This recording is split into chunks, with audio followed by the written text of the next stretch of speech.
여러분 안녕하세요. 태양계의 행성과 위성 하나하나가 그야말로 불가사의한 세계이자 방대한 수수께끼를 간직하고 있습니다. 이번 시간에는 우리 태양계의 다양한 명소를 둘러싼 신비로운 여행으로 여러분을 초대하고자 합니다. 그럼 바로 시작해볼까요?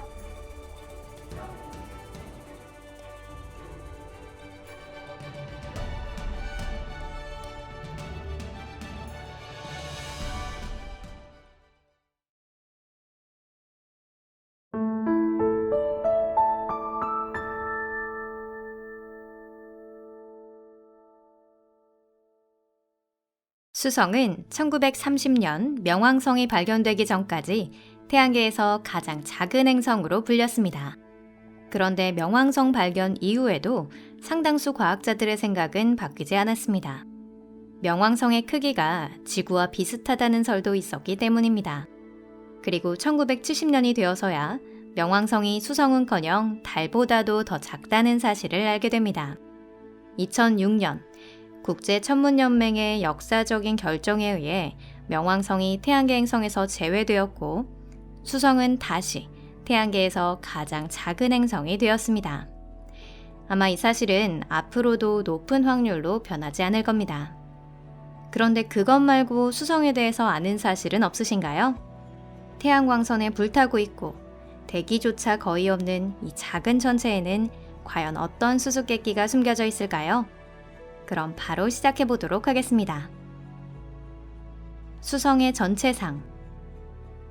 수성은 태양과 아주 가까운 곳에 위치한 행성으로 태양에서 6,981만 6,900km 이상으로는 멀어지지 않습니다.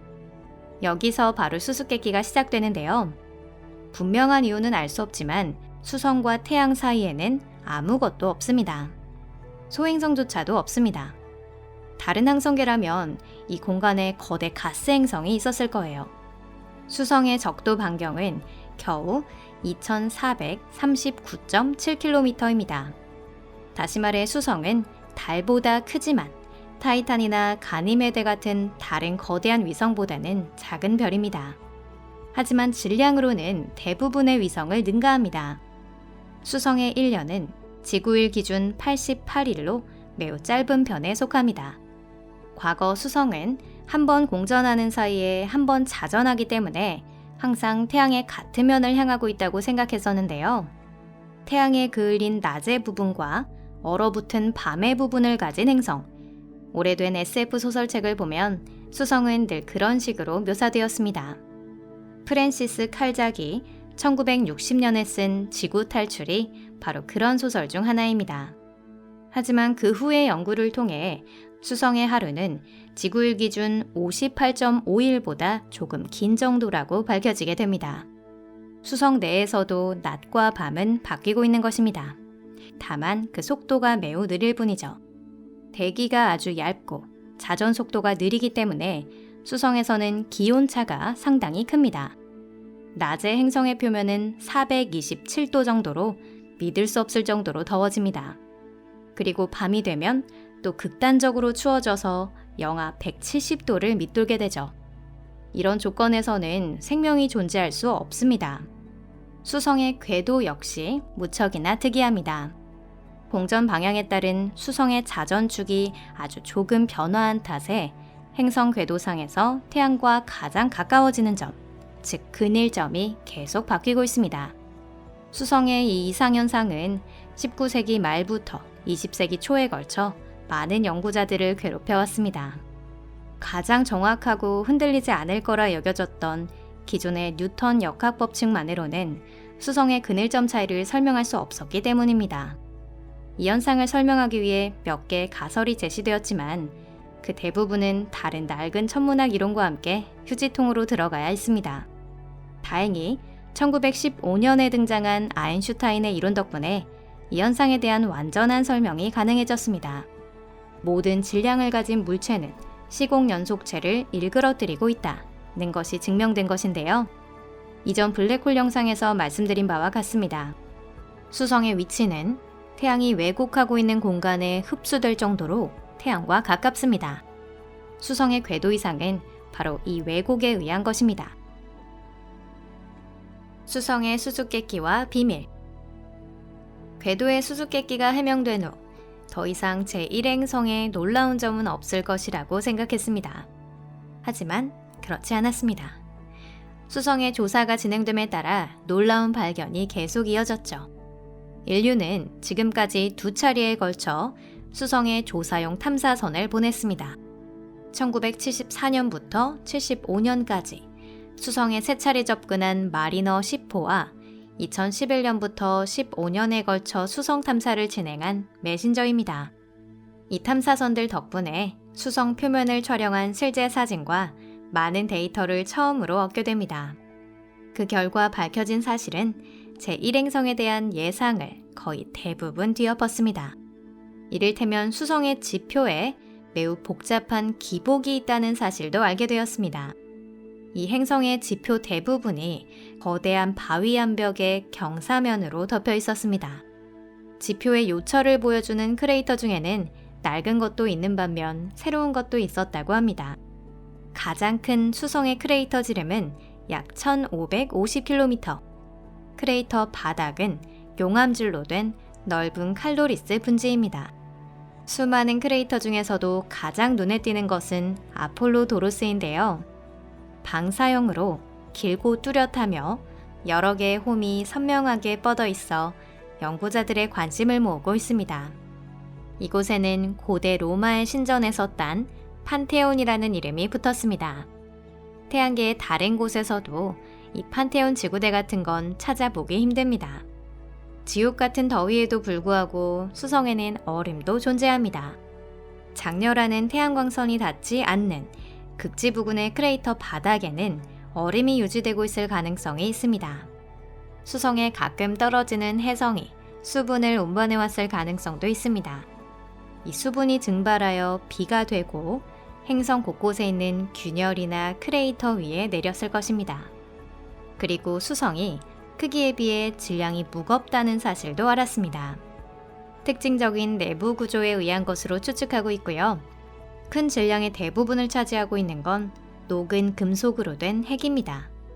핵은 니켈과 철로 구성되어 있습니다.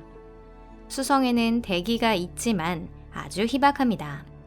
대기의 대부분은 태양풍에 의해 수성의 지표에서 뿜어져 나온 원자나 분자 또는 수성의 인력에 의해 끌어당겨진 태양풍의 원자나 분자로 이루어져 있습니다.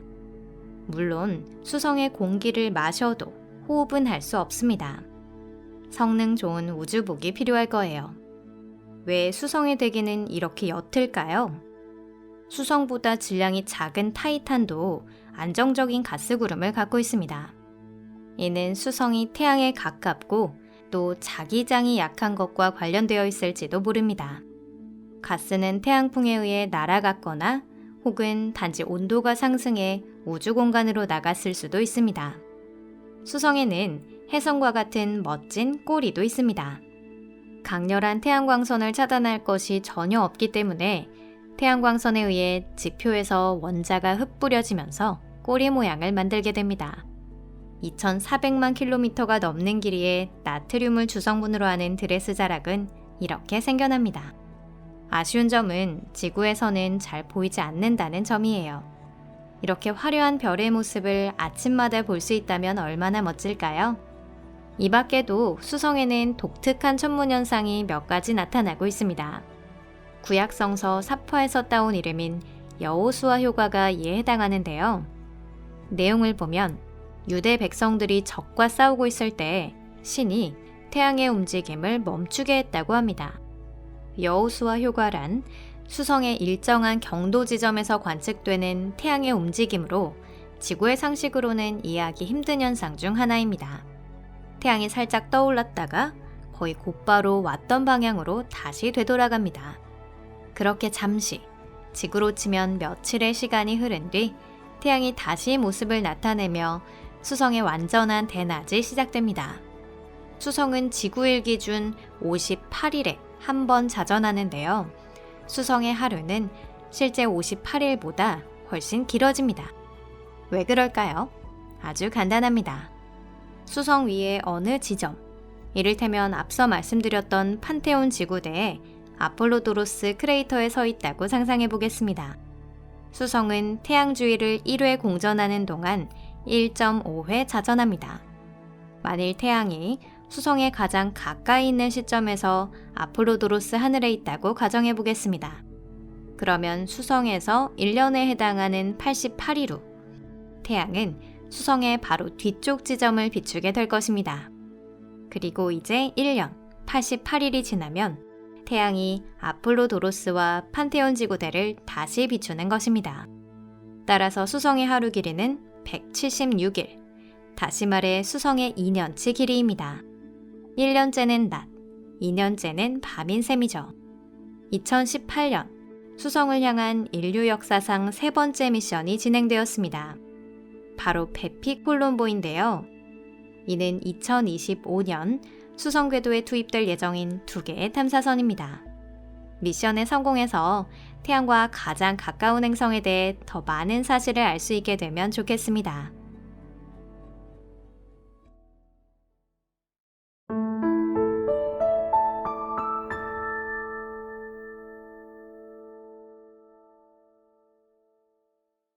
태양계에서 가장 수수께끼 같은 행성을 찾는다면 바로 금성일 것입니다. 이 행성은 두꺼운 대기 속에 몸을 꽁꽁 숨기고 있는데요. 마치 파란 자를 두른 여성의 모습 같기도 합니다. 그렇기 때문에 그 내부를 들여다보기란 결코 쉽지 않습니다. 하지만 각고의 노력 끝에 인류는 아름다운 샛별, 금성을 조금이나마 알게 되었습니다. 오늘은 금성에 대한 이야기예요. 금성은 어떻게 조사했을까? 20세기 초반의 SF 작가는 금성을 중생대의 지구 같은 모습이라고 생각했습니다. 여러분도 잘 아시는 정글이나 공룡, 따뜻한 바다가 있는 이미지이죠. 그리고 거기에 더해 중생대에는 존재하지 않았던 지적 생명체가 추가됩니다. 그것도 가능한 한 인류에 가까운 생명체로 말이죠. 금성으로 가는 영웅이 공주를 구출한다는 사명을 갖고 있었으니 말입니다. 하지만 전문가는 이미 그 무렵부터 아주 회의적인 견해를 주장하고 있었는데요. 로모노소프는 이미 1761년에 금성의 대기가 지구 대기보다 더 두껍다고 생각했으며 이후 2세기에 걸친 연구를 통해 금성은 매우 고온이고 대기의 주성분이 이산화탄소라 호흡할 수 없는 환경이라는 것까지 밝혀냈습니다. 그러니 20세기 중반에는 더 이상 정글이나 공룡, 금성이는 존재하지 않는다는 사실이 이미 확실하게 증명된 셈이죠. 하지만 당시 초강대국이었던 소련과 미국은 금성에 관심이 많았습니다. 이미 1950년대에서 60년대 초에는 소련이 베네라 계획을 승인하였고 1961년에는 우주 탐사기 베네라 1호를 발사하기도 했습니다. 하지만 베네라 1호는 안타깝게도 금성의 궤도에서 데이터를 수집한다는 목표를 전혀 달성하지 못했어요.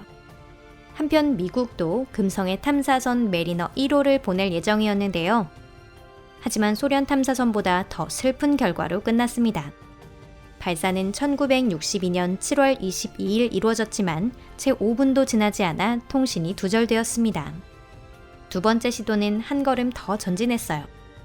같은 해 12월에 발사된 메리너 2호는 금성의 접근 비행에 성공하며 금성에서 데이터를 얻어낸 최초의 탐사기라는 명예를 얻었습니다. 이런 시도를 통해 실제 금성이 엄청난 고온이라는 사실도 알게 되었습니다. 이는 전문가의 상정을 완전히 웃도는 수치였습니다. 또한 금성의 자전 속도를 측정하는 데도 성공했는데요. 연구 결과 금성의 하루 밤낮이 지구의 243일에 해당한다는 사실이 밝혀졌습니다. 첫 번째 사진. 그 후 수년 동안 소련과 미국은 금성 표면 사진을 손에 얻기 위해 여러 대의 탐사기를 쏘아 올렸습니다. 하지만 결과는 좋지 못했고요. 정보가 너무 적었기 때문에 전문가들은 무수한 시행착오를 겪어야 했습니다. 소련의 베네라 4호는 금성의 혹독한 환경을 견디지 못해 표면에조차 도달하지 못했습니다. 양국의 뛰어난 연구자들은 지표면의 기압을 최고 10기압으로 예측했지만 이후 90기압이 넘는다는 것이 밝혀졌는데요. 이로 인해 탐사선은 고도 28km에서 달걀 껍데기처럼 부서지고 말았습니다. 1970년 베네라 7호가 처음으로 연착륙에 성공합니다. 그로부터 5년 후 더욱 믿기 힘든 일이 일어나는데요. 인류가 처음으로 다른 행성의 지표면을 촬영하는 데 성공한 것입니다. 해당 사진은 1972년 6월 8일과 14일 금성에 착륙한 베네라 9호와 10호가 보내온 사진입니다. 그리고 수년 후인 1981년에는 베네라 13호와 14호가 무려 컬러로 된 파노라마 사진을 촬영하는 데 성공했습니다. 그곳엔 과연 뭐가 찍혀 있었을까요? 이곳에 발을 들이는 자, 일체의 희망을 버려라. 소련 탐사선이 보여준 모습은 그야말로 지옥도 그 자체였습니다. 음울하고 희뿌연 노란 하늘, 그 아래로는 불타고 있는 메마른 들판, 부서지고 달궈진 땅이 수백만 제곱킬로미터에 걸쳐 펼쳐져 있습니다. 금성의 지표면 대부분은 응고된 현무암 용암으로 덮여 있었죠. 생명이 없는 어둑한 평지 곳곳으로 산맥이 솟아 있습니다. 몇몇은 지구의 산보다 높은 곳도 있었는데 이슈타르 육지에 있는 맥스웰 몬테스의 해발 고도는 11km나 된다고 하네요. 산맥의 꼭대기는 금성 자체의 온도에 비해 상당히 낮습니다. 이곳의 기온은 무려 섭씨 380도인데요. 그렇다고 해서 금성의 평지가 엄청나게 불타고 있는 것은 아닙니다. 두꺼운 대기는 태양광을 거의 막고 있기 때문에 상당히 어둑합니다. 아마 지구의 흐린 낮보다 더 밝아지는 일은 절대로 없을 거예요. 금성이 완벽한 지옥도가 되기에 부족한 점이 있을까요? 물론 있습니다. 아직 끝이 아니에요. 금성의 놀라운 대기를 떠올려 보세요. 금성 대기의 주성분은 이산화탄소입니다. 이 대기는 매우 짙기 때문에 지표면에서는 초임계 유체와 같은 움직임을 보이는데요. 즉, 대기 중을 이동하는 것은 걸쭉한 액체 속을 이동하는 것과 같으며 그것도 산성도가 매우 높고 녹은 낮보다도 더 고온일 것입니다. 금성에도 비가 내리지만 실제로는 물이 아닌 황산비입니다. 하지만 그런 비가 오면 어쩌나 하고 미리 걱정할 필요는 없어요. 지표면까지는 닿지 않기 때문인데요. 산성비는 하층 대기에서 증발하여 상층 대기로 상승하고요. 거기서 차가워지면 다시 비가 되어 쏟아집니다. 멀리서 촬영하자. 베네라 14호 이후 금성의 지표면에 착륙한 탐사선은 없습니다. 수지에 맞지 않았기 때문인데요. 당시의 기술로는 금성의 무거운 환경에서 2시간 이상 견딜 수 있는 금성 탐사선을 만들 수 없었습니다. 이런 이유로 그 후로는 금성을 멀리서만 조사하게 되었죠. 마지막 남은 수단은 금성의 궤도로 인공위성을 쏘아 올리는 것 뿐이었습니다. 1990년 8월에 금성 궤도에 안착하여 1994년 10월까지 4년 넘게 가동한 미국의 탐사기 마젤란은 우리에게 아주 흥미로운 정보를 전해주었습니다. 마젤란은 금성의 지표면을 모두 촬영한 후 지도를 만들 계획을 갖고 있었는데요. 하지만 금성은 매우 두꺼운 구름층으로 덮여 있어 거의 빛을 비추지 않았습니다. 그럼 어떻게 했을까요? 레이더에 의지할 수밖에 없었습니다. 이 방법 덕분에 1992년까지 금성의 지표면을 모두 아우르는 지도가 거의 완성되었습니다. 그리고 같은 지역을 여러 가지 각도로 촬영해서 입체적인 사진을 얻기도 했어요. 금성에는 나눠진 두 대륙을 뚜렷이 구분할 수 있습니다. 보다 정확히 말하자면 고산 지역이지만 북극 부근에 있는 것이 이슈타르 대륙, 적도 지역에 있는 것이 아프로디테 대륙입니다. 지구로 말하면 이슈타르 대륙은 호주, 아프로디테 대륙은 아프리카 대륙과 비슷한 크기랍니다. 금성의 외곽이 모두 형성된 것은 비교적 최근인 약 5억 년 전의 일입니다. 아까도 언급했듯이 금성의 지표면은 사실상 응고된 용암이에요. 대체 무슨 일이 있었던 걸까요? 어떤 대변동이 일어난 흔적일까요? 금성은 데본기, 실루리아기, 오르도비스기 등 지구에 생명이 탄생하기 시작하여 육지로 나올까 말까 할 무렵 거대한 소행성과 충돌했을 가능성이 있습니다. 어쩌면 금성과 충돌한 것은 세레스나 명왕성과 같은 크기의 소형 행성이었을지도 모릅니다. 충돌로 인해 금성의 바깥 껍데기가 파괴되고 지표면은 장렬하는 마그마가 끓어오르는 바다로 덮인 것이죠. 전문가들 사이에선 또 다른 재미있는 설도 있습니다. 금성이 가끔가다 증기를 방출하고 싶어 한다는 것이에요. 사실 많은 행성들은 내부에 정기적으로 여분의 열을 축적하고 있습니다. 그리고 대부분의 행성은 이 문제를 각각의 방법으로 해결하고 있으며 지구의 경우는 판이동을 이용해 열을 내보냅니다. 금성에는 암석권의 이동은 없지만 그 대신 꽤 많은 휴화산들이 있어요. 이런 화산이 여분의 열을 방출하는 일종의 밸브와 같은 역할을 하고 있는 것인지도 모릅니다. 행성의 내부가 과열되면 화산이 깨어나는 것이죠. 그리고 뜨거운 용암이 흘러나와 지표면을 완전히 덮어버립니다. 여러분도 국물을 끓일 때 냄비가 끓어서 흘러내린 경험이 있지 않으신가요? 냄비를 행성 크기로 바꾸면 정확히 이와 일치합니다. 그리고 화산은 다시 잠자리에 드는 것입니다. 다음 타이밍이 올 때까지 말이죠. 확실히 금성에는 아직도 많은 수수께끼가 남아있는데요. 그래도 우리는 아주 약간이나마 금성과 조금 더 가까워졌습니다. 세밀한 표면 지도나 색, 파노라마 등의 선명한 사진 등은 모두 불과 60년 전에는 꿈 같은 일이었어요. 그러니 언젠가 우리는 다음 한 걸음을 내디딜 수 있을 겁니다. 어쩌면 이 험난한 환경의 행성을 극복할 수 있을지도 모르고요.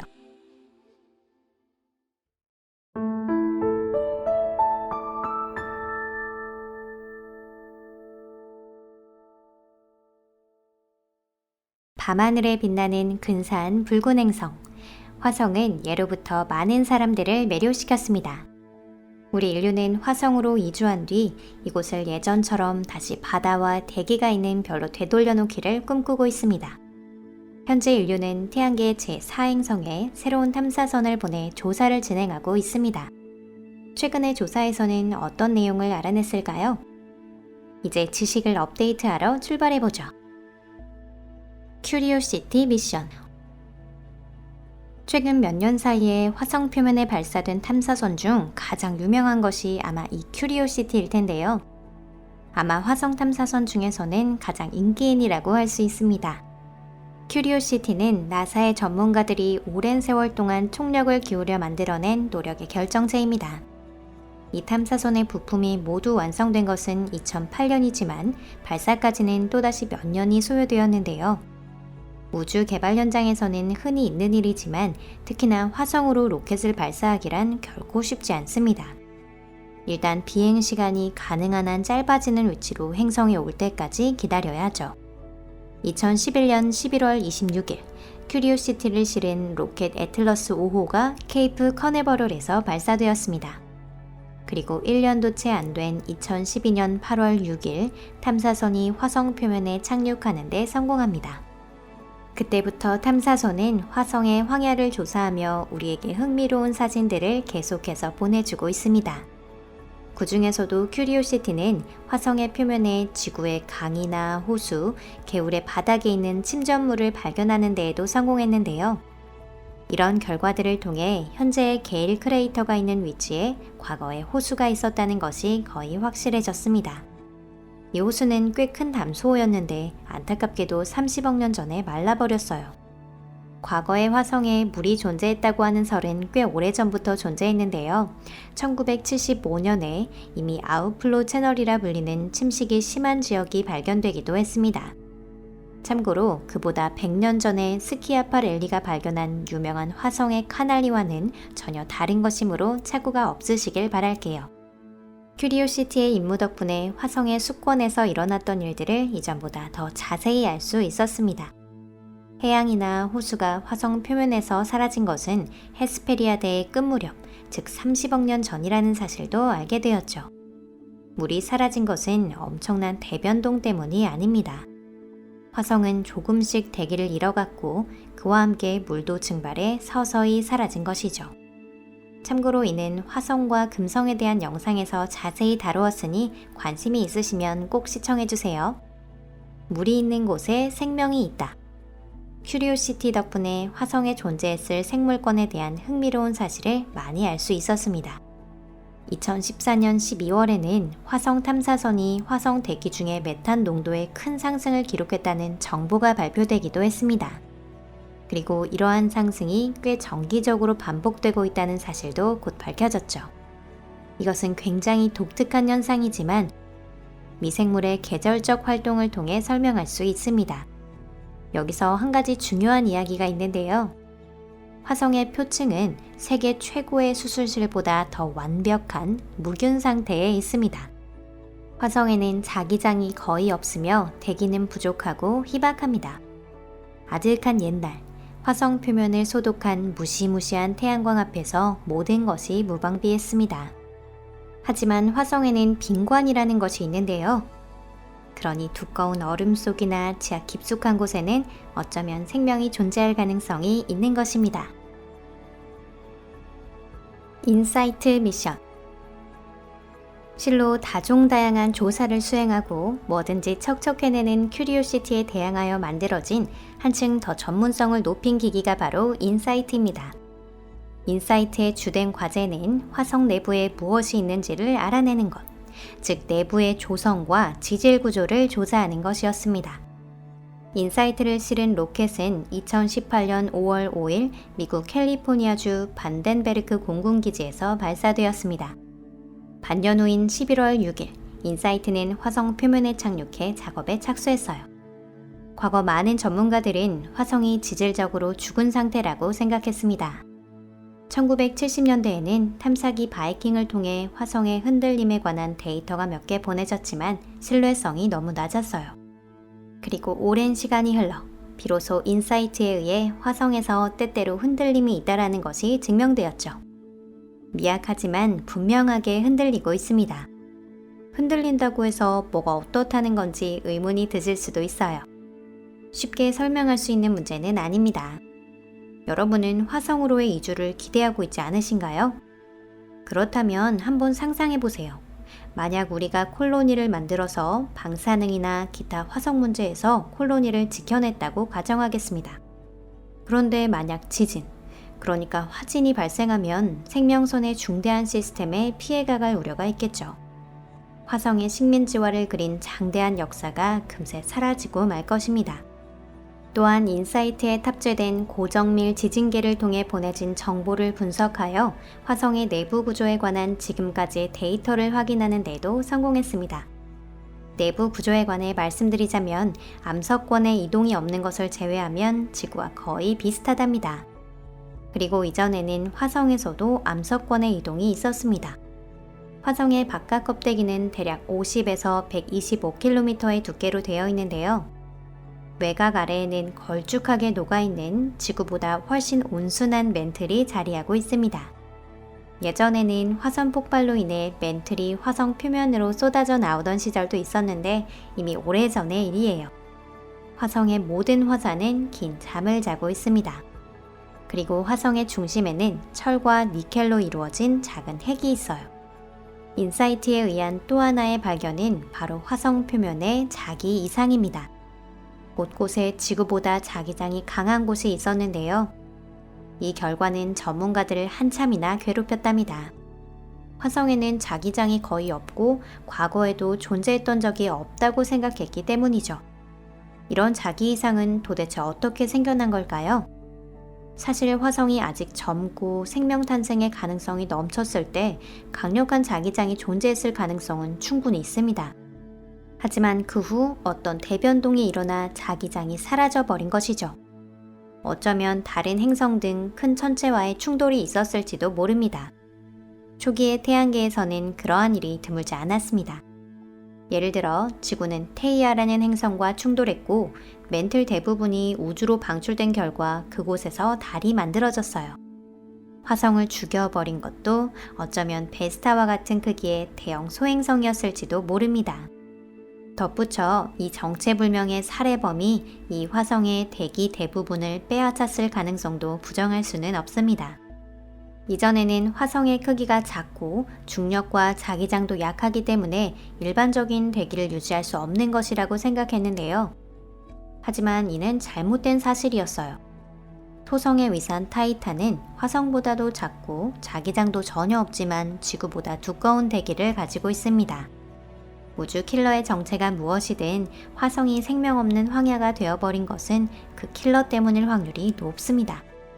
자기장을 발생시키는 행성 다이너모 효과가 멈추고 대기의 대부분을 잃어버린 것이 치명적인 죽음의 요인이 된 것이지요. 화성 표면의 물은 증발로 소실되었고 태양광에 의해 분해되었습니다. 그 후 남은 것은 자기 이상이나 빈관, 침식의 흔적 같은 과거의 영광을 연상시키는 슬픈 유물뿐입니다.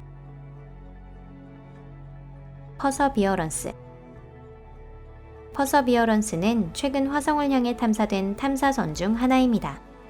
이는 큐리오시티의 하이스펙 버전으로 설계를 개량하여 한층 더 정밀도를 높인 최신형 기기가 탑재되어 있습니다.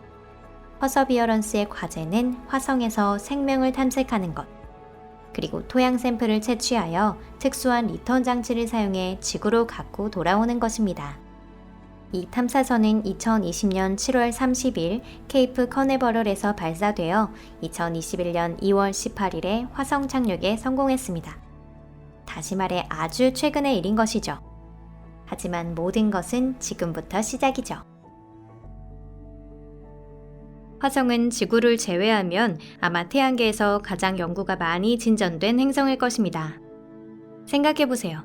지구의 해저보다 화성의 지표에 대해 더 많은 것을 알고 있는 셈인 겁니다. 그런 이유로 오늘은 수수께끼로 가득 찬 행성인 화성의 놀라운 불가사의에 대해 전해드립니다. 그럼 바로 시작할게요. 코롤요프 크레이터. 화성의 표면이 과거부터 계속 음울하고 건조한 붉은 사막이었던 것은 아닙니다. 과거 이곳에는 강이나 호수, 심지어 바다도 있었는데요. 이건 현재의 과학에서 이미 확고한 사실로서 인정받았습니다. 그런데 어느 날 괴멸적인 일이 일어난 것입니다. 그것이 구체적으로 어떤 사건이었는지에 대해서는 현재로서는 자세히 알려져 있지 않지만 이 사건으로 인해 화성의 대기가 거의 상실되었고 이때 수권도 증발해버렸다고 합니다. 현재 당시 화성의 모습은 극관으로만 살펴볼 수 있습니다. 소비에트 우주개발의 아버지에 의해 명명된 코롤요프 크레이터는 화성 북극에 있는 주요 볼거리 중 하나입니다.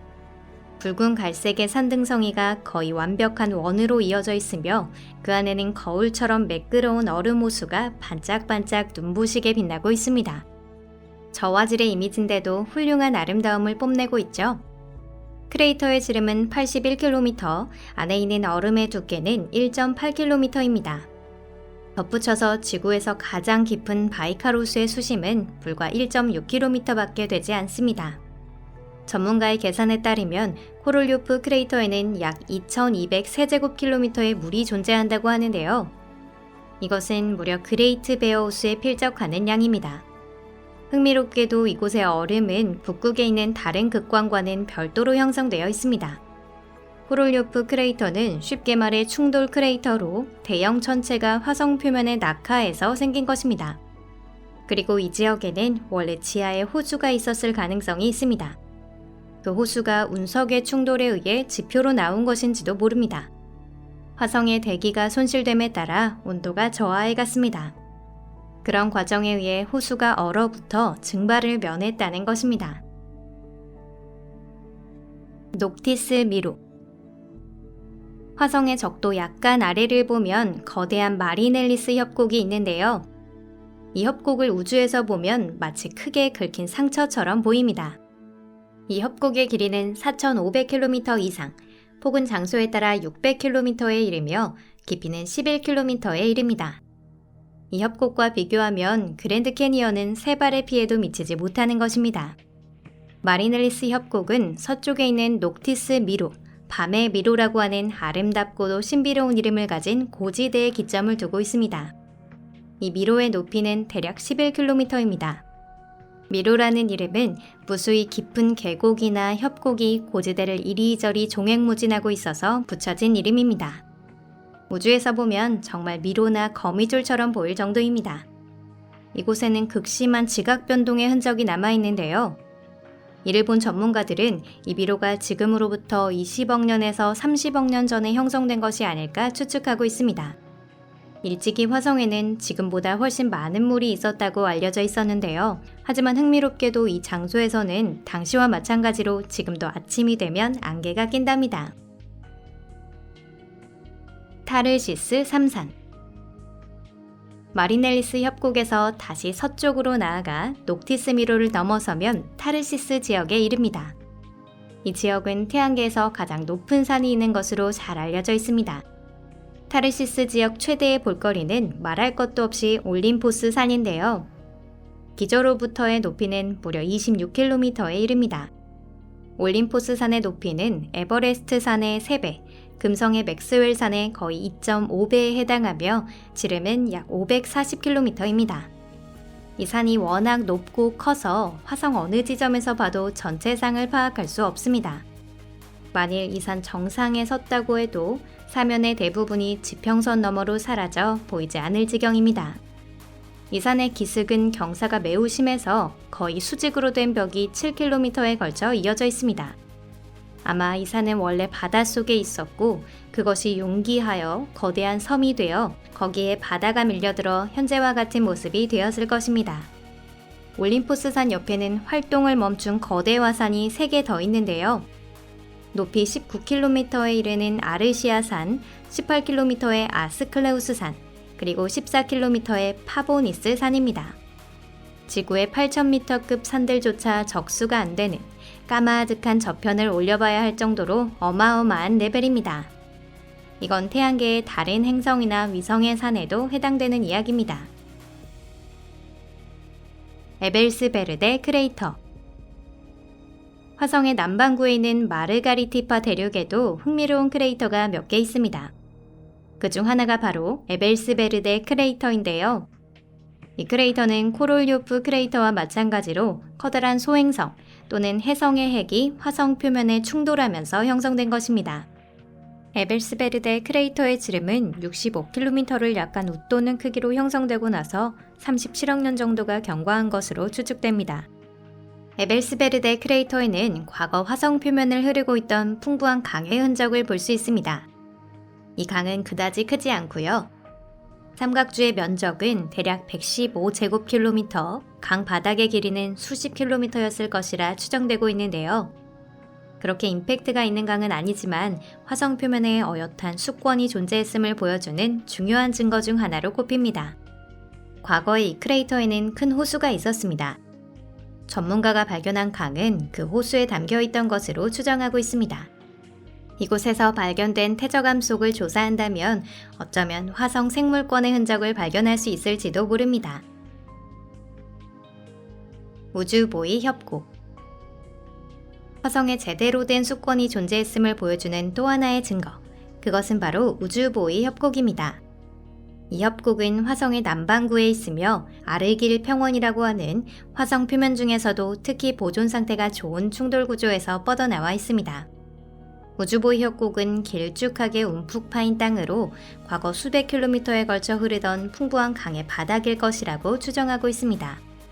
이 강은 아르길 평원에 있는 호수에서 발원하여 에벨스베르데 크레이터 옆 홀덴 크레이터에 있는 다른 호수에 흘러들었던 것 같습니다. 전문가들의 추측에 따르면 우주보이 협곡은 라돈 협곡, 아레스 협곡, 마르가리티파 대륙과 함께 과거에는 거대한 수계의 일부를 이루고 있었을 것이라고 합니다. 그 수계는 화성의 적도를 가로지르는 크리스 평원에 있는 큰 호수로 흘러들어가는 운하였다는 것입니다. 어쩌면 태고적 옛날 이곳에는 바다가 있었는지도 모르겠네요. 헬라스 평원.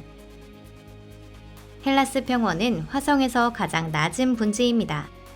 화성 표면에 있는 다른 많은 지형들과 마찬가지로 이 평원도 대형 천체가 충돌했을 때 형성되었을 것으로 추정됩니다.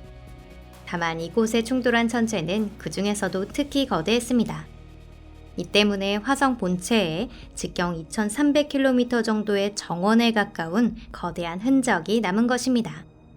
헬라스 평원은 주위 지형보다 9km 낮고 화성 평균보다 7km 아래에 위치하고 있습니다. 겨울에 서리가 내리면 우주에서는 밝은 얼룩처럼 보인답니다. 헬라스 평원이 주목받고 있는 것은 화성에서 물이 액상인 채로 남아있을 가능성이 있는 몇 안 되는 장소 중 하나라는 점 때문입니다. 헬라스 평원은 매우 깊은 위치에 있기 때문에 평원 바닥에 해당하는 부분에서는 화성 표면의 평균보다 대기가 훨씬 두껍습니다. 이로 인해 작은 온도의 틈새가 생겨났는데요. 이곳에서는 얼음이 녹아도 증발하는 데에 시간이 걸립니다. 아래면의 기압에서는 물에 끓는 점이 섭씨 10도 정도 되는데요. 다만 이 온도가 되는 경우는 화성에서는 여름의 낮뿐입니다. 아마도 헬라스 평원에는 영속적인 호수는 존재하지 않을 것입니다. 만일 있었다고 하면 우주에서도 찾아낼 수 있을 것이기 때문이죠.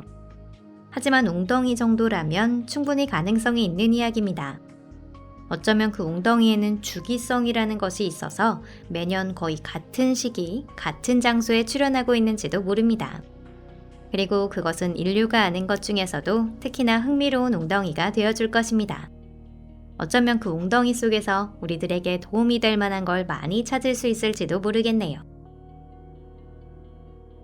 화성은 우리에게 아직도 셀 수 없이 많은 재미있는 발견을 던져주고 있습니다. 어쩜 미래의 학교에서는 화성의 질이라는 수업이 생길지도 모르겠어요.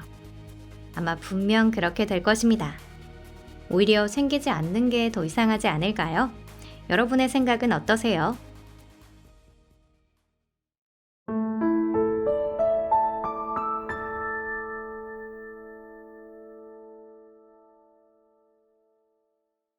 오늘은 태양계 중에서도 특히 신기한 행성 중 하나를 소개해 드리도록 하겠습니다.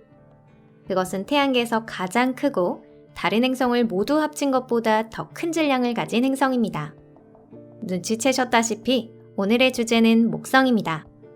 보다 정확하게 말하자면 우리가 목성을 어떻게 조사하고 어떻게 사진을 입수하고 무엇을 알았는지에 대해 말씀드리도록 하겠습니다. 전 우주시대, 갈릴레이와 망원경. 목성은 육안으로도 잘 보이기 때문에 그 존재는 옛날부터 알려져 있었을 것으로 보여집니다. 여러 나라와 민족의 천문학자들이 이 행성에 주신의 이름과 위대한 신의 이름을 붙인 것도 어쩌면 당연해 보입니다. 로마인은 목성을 신들의 정점으로 삼았고, 그리스인은 제우스의 별이라고 불렀고, 바빌로니아인은 바빌로니아의 최고신 마르두크와 연결시켰습니다. 목성의 연구는 그 위대한 갈릴레이의 이름과도 연관이 있는데요. 갈릴레이는 스스로 발명한 망원경을 사용해 1609년부터 1610년까지 목성의 4개의 위성을 발견했습니다. 그것이 현재의 갈릴레오 위성으로 알려진 이오, 유로파, 칼리스토, 가니메데입니다. 참고로 이 이름을 붙인 것은 동시대에 활약한 독일의 천문학자 시몬 마리우스로 갈릴레이는 아닙니다. 갈릴레이 자신은 발견한 위성을 친구이자 후원자였던 토스카나 대공 페르디난도 데 메디치의 4명의 아이의 이름을 덧붙여서 메디치의 별들이라고 명명했습니다. 갈릴레이의 발견 반세기 후 카시니가 처음으로 목성의 줄무늬를 발견하게 되는데요. 그 직후인 1671년에는 마찬가지로 위대한 천문학자인 올레 레이머가 지구와 목성 및 그 위성과의 거리 데이터를 기반으로 빛의 속도를 계산했습니다. 레이머는 빛의 속도를 초속 21만 5천 킬로미터로 계산했는데 여기에는 큰 오차가 있었습니다. 다만 어느 쪽이든 이것이 천문학이나 물리학의 발전에 있어서 파격적인 행보였다는 것에는 변함이 없습니다. 이외에도 많은 천문학자들이 목성을 연구했습니다. 예를 들어 1892년에는 버나드에 의해 목성의 아말테아라는 갈릴레오 위성 이외의 위성이 처음으로 발견되었고 1932년에는 루퍼트 와일트에 의해 목성의 구름이 메탄과 암모니아로 구성되어 있다는 것이 확실하게 증명되었습니다. 또한 21세기 초중반에 걸쳐서 목성에는 추가로 9개의 소형 위성이 발견되었습니다. 하지만 그럼에도 불구하고 70년대에 이르기까지 우리는 목성에 대한 지식이 거의 없었으며 정보도 지금과 비교하면 훨씬 적었답니다. 첫 대면. 목성을 처음 촬영한 탐사선은 1973년 12월 목성에 접근한 파이오니아 10호입니다. 그 몇 달 뒤 형제긴 파이오니아 11호도 같은 일을 해냈습니다. 파이오니아는 지금의 기준으로 보면 상당히 원시적인 탐사선이지만 그래도 아주 많은 정보를 과학자들에게 전해주었습니다. 먼저 목성에 단단한 지표면이 없다는 사실을 알게 되었고요. 이어서 이 거대 행성의 대적반과 극역을 포착한 상세한 사진을 입수해 위성인 칼리스토의 질량을 계산할 수 있었습니다. 파이오니아가 다녀간 후 몇 년 뒤인 1979년 유명한 보이저가 목성을 찾았습니다. 보이저는 목성뿐만 아니라 그 위성을 포착한 훌륭한 사진을 촬영하는 데 성공했고 그곳에서 얻은 많은 데이터들은 과학자에게 충격을 안겨주었습니다. 먼저 보이저 덕분에 목성에 몇 개의 위성이 더 발견되었는데요. 하지만 가장 흥미로운 것은 그 부분이 아니었습니다. 과학자에게 훨씬 큰 충격을 안겨준 건 이오의 사진 같은 것들이었습니다. 오늘날에는 누구나 알고 있지만 목성의 위성 이오는 태양계에서 가장 화산 활동이 활발한 천체입니다. 이오에는 많은 활화산이 있고 지표에는 녹아내린 유황강이 흐르고 있습니다. 하지만 이 사실은 보이저 이전에는 알려지지 않았고요. 당시에 알려진 활화산은 모두 지구상에만 존재했습니다. 또한 목성의 다른 위성 유로파의 양질의 사진을 처음으로 송신한 것도 이 보이저입니다. 유로파의 촬영에는 탐사선 파이오니아도 성공했지만 그다지 선명한 사진은 아니에요. 보이저가 화질은 더 좋습니다. 보이저 덕분에 이 신기한 위성 표면을 덮고 있는 매끄러운 얼음 밑에 바다가 존재할지도 모른다는 가능성이 제기된 것입니다. 보이저를 통해 유명한 대적반의 정체에 관해서도 빛을 밝힐 수 있었는데요. 그때까지 과학자들은 그 정체의 골머리를 앓으며 온갖 가설을 재창해왔습니다. 하지만 이 사진으로 인해 지구보다 더 큰 이 반점이 매우 긴 수명을 가진 강력한 고기압성 소용돌이임을 알게 되었습니다. 또 보이저는 목성의 고리도 발견했습니다. 아직 잘 알려져 있진 않지만 링 모양의 구조를 가진 건 토성뿐만이 아닙니다. 토성의 고리가 가장 크고 아름다울 뿐 실제로는 태양계의 모든 거대 행성들이 고리를 가지고 있습니다.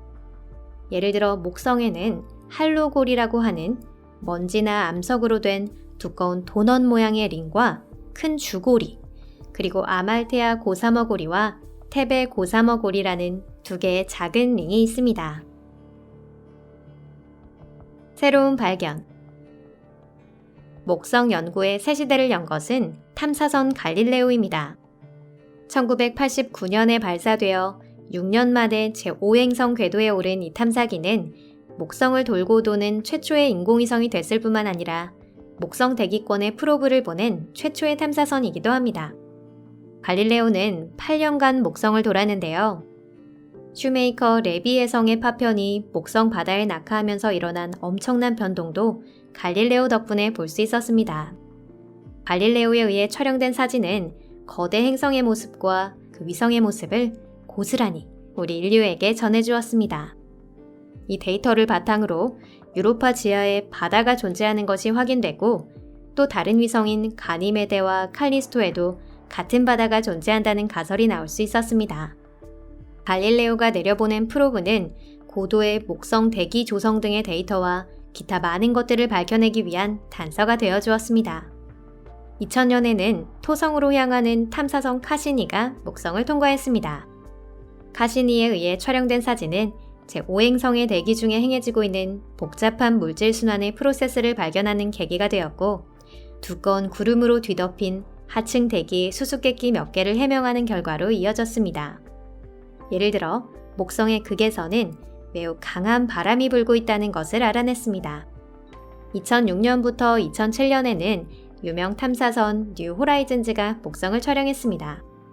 태양계 끝을 향하는 이 탐사선이 제5행성을 그냥 통과한 것이 아닙니다.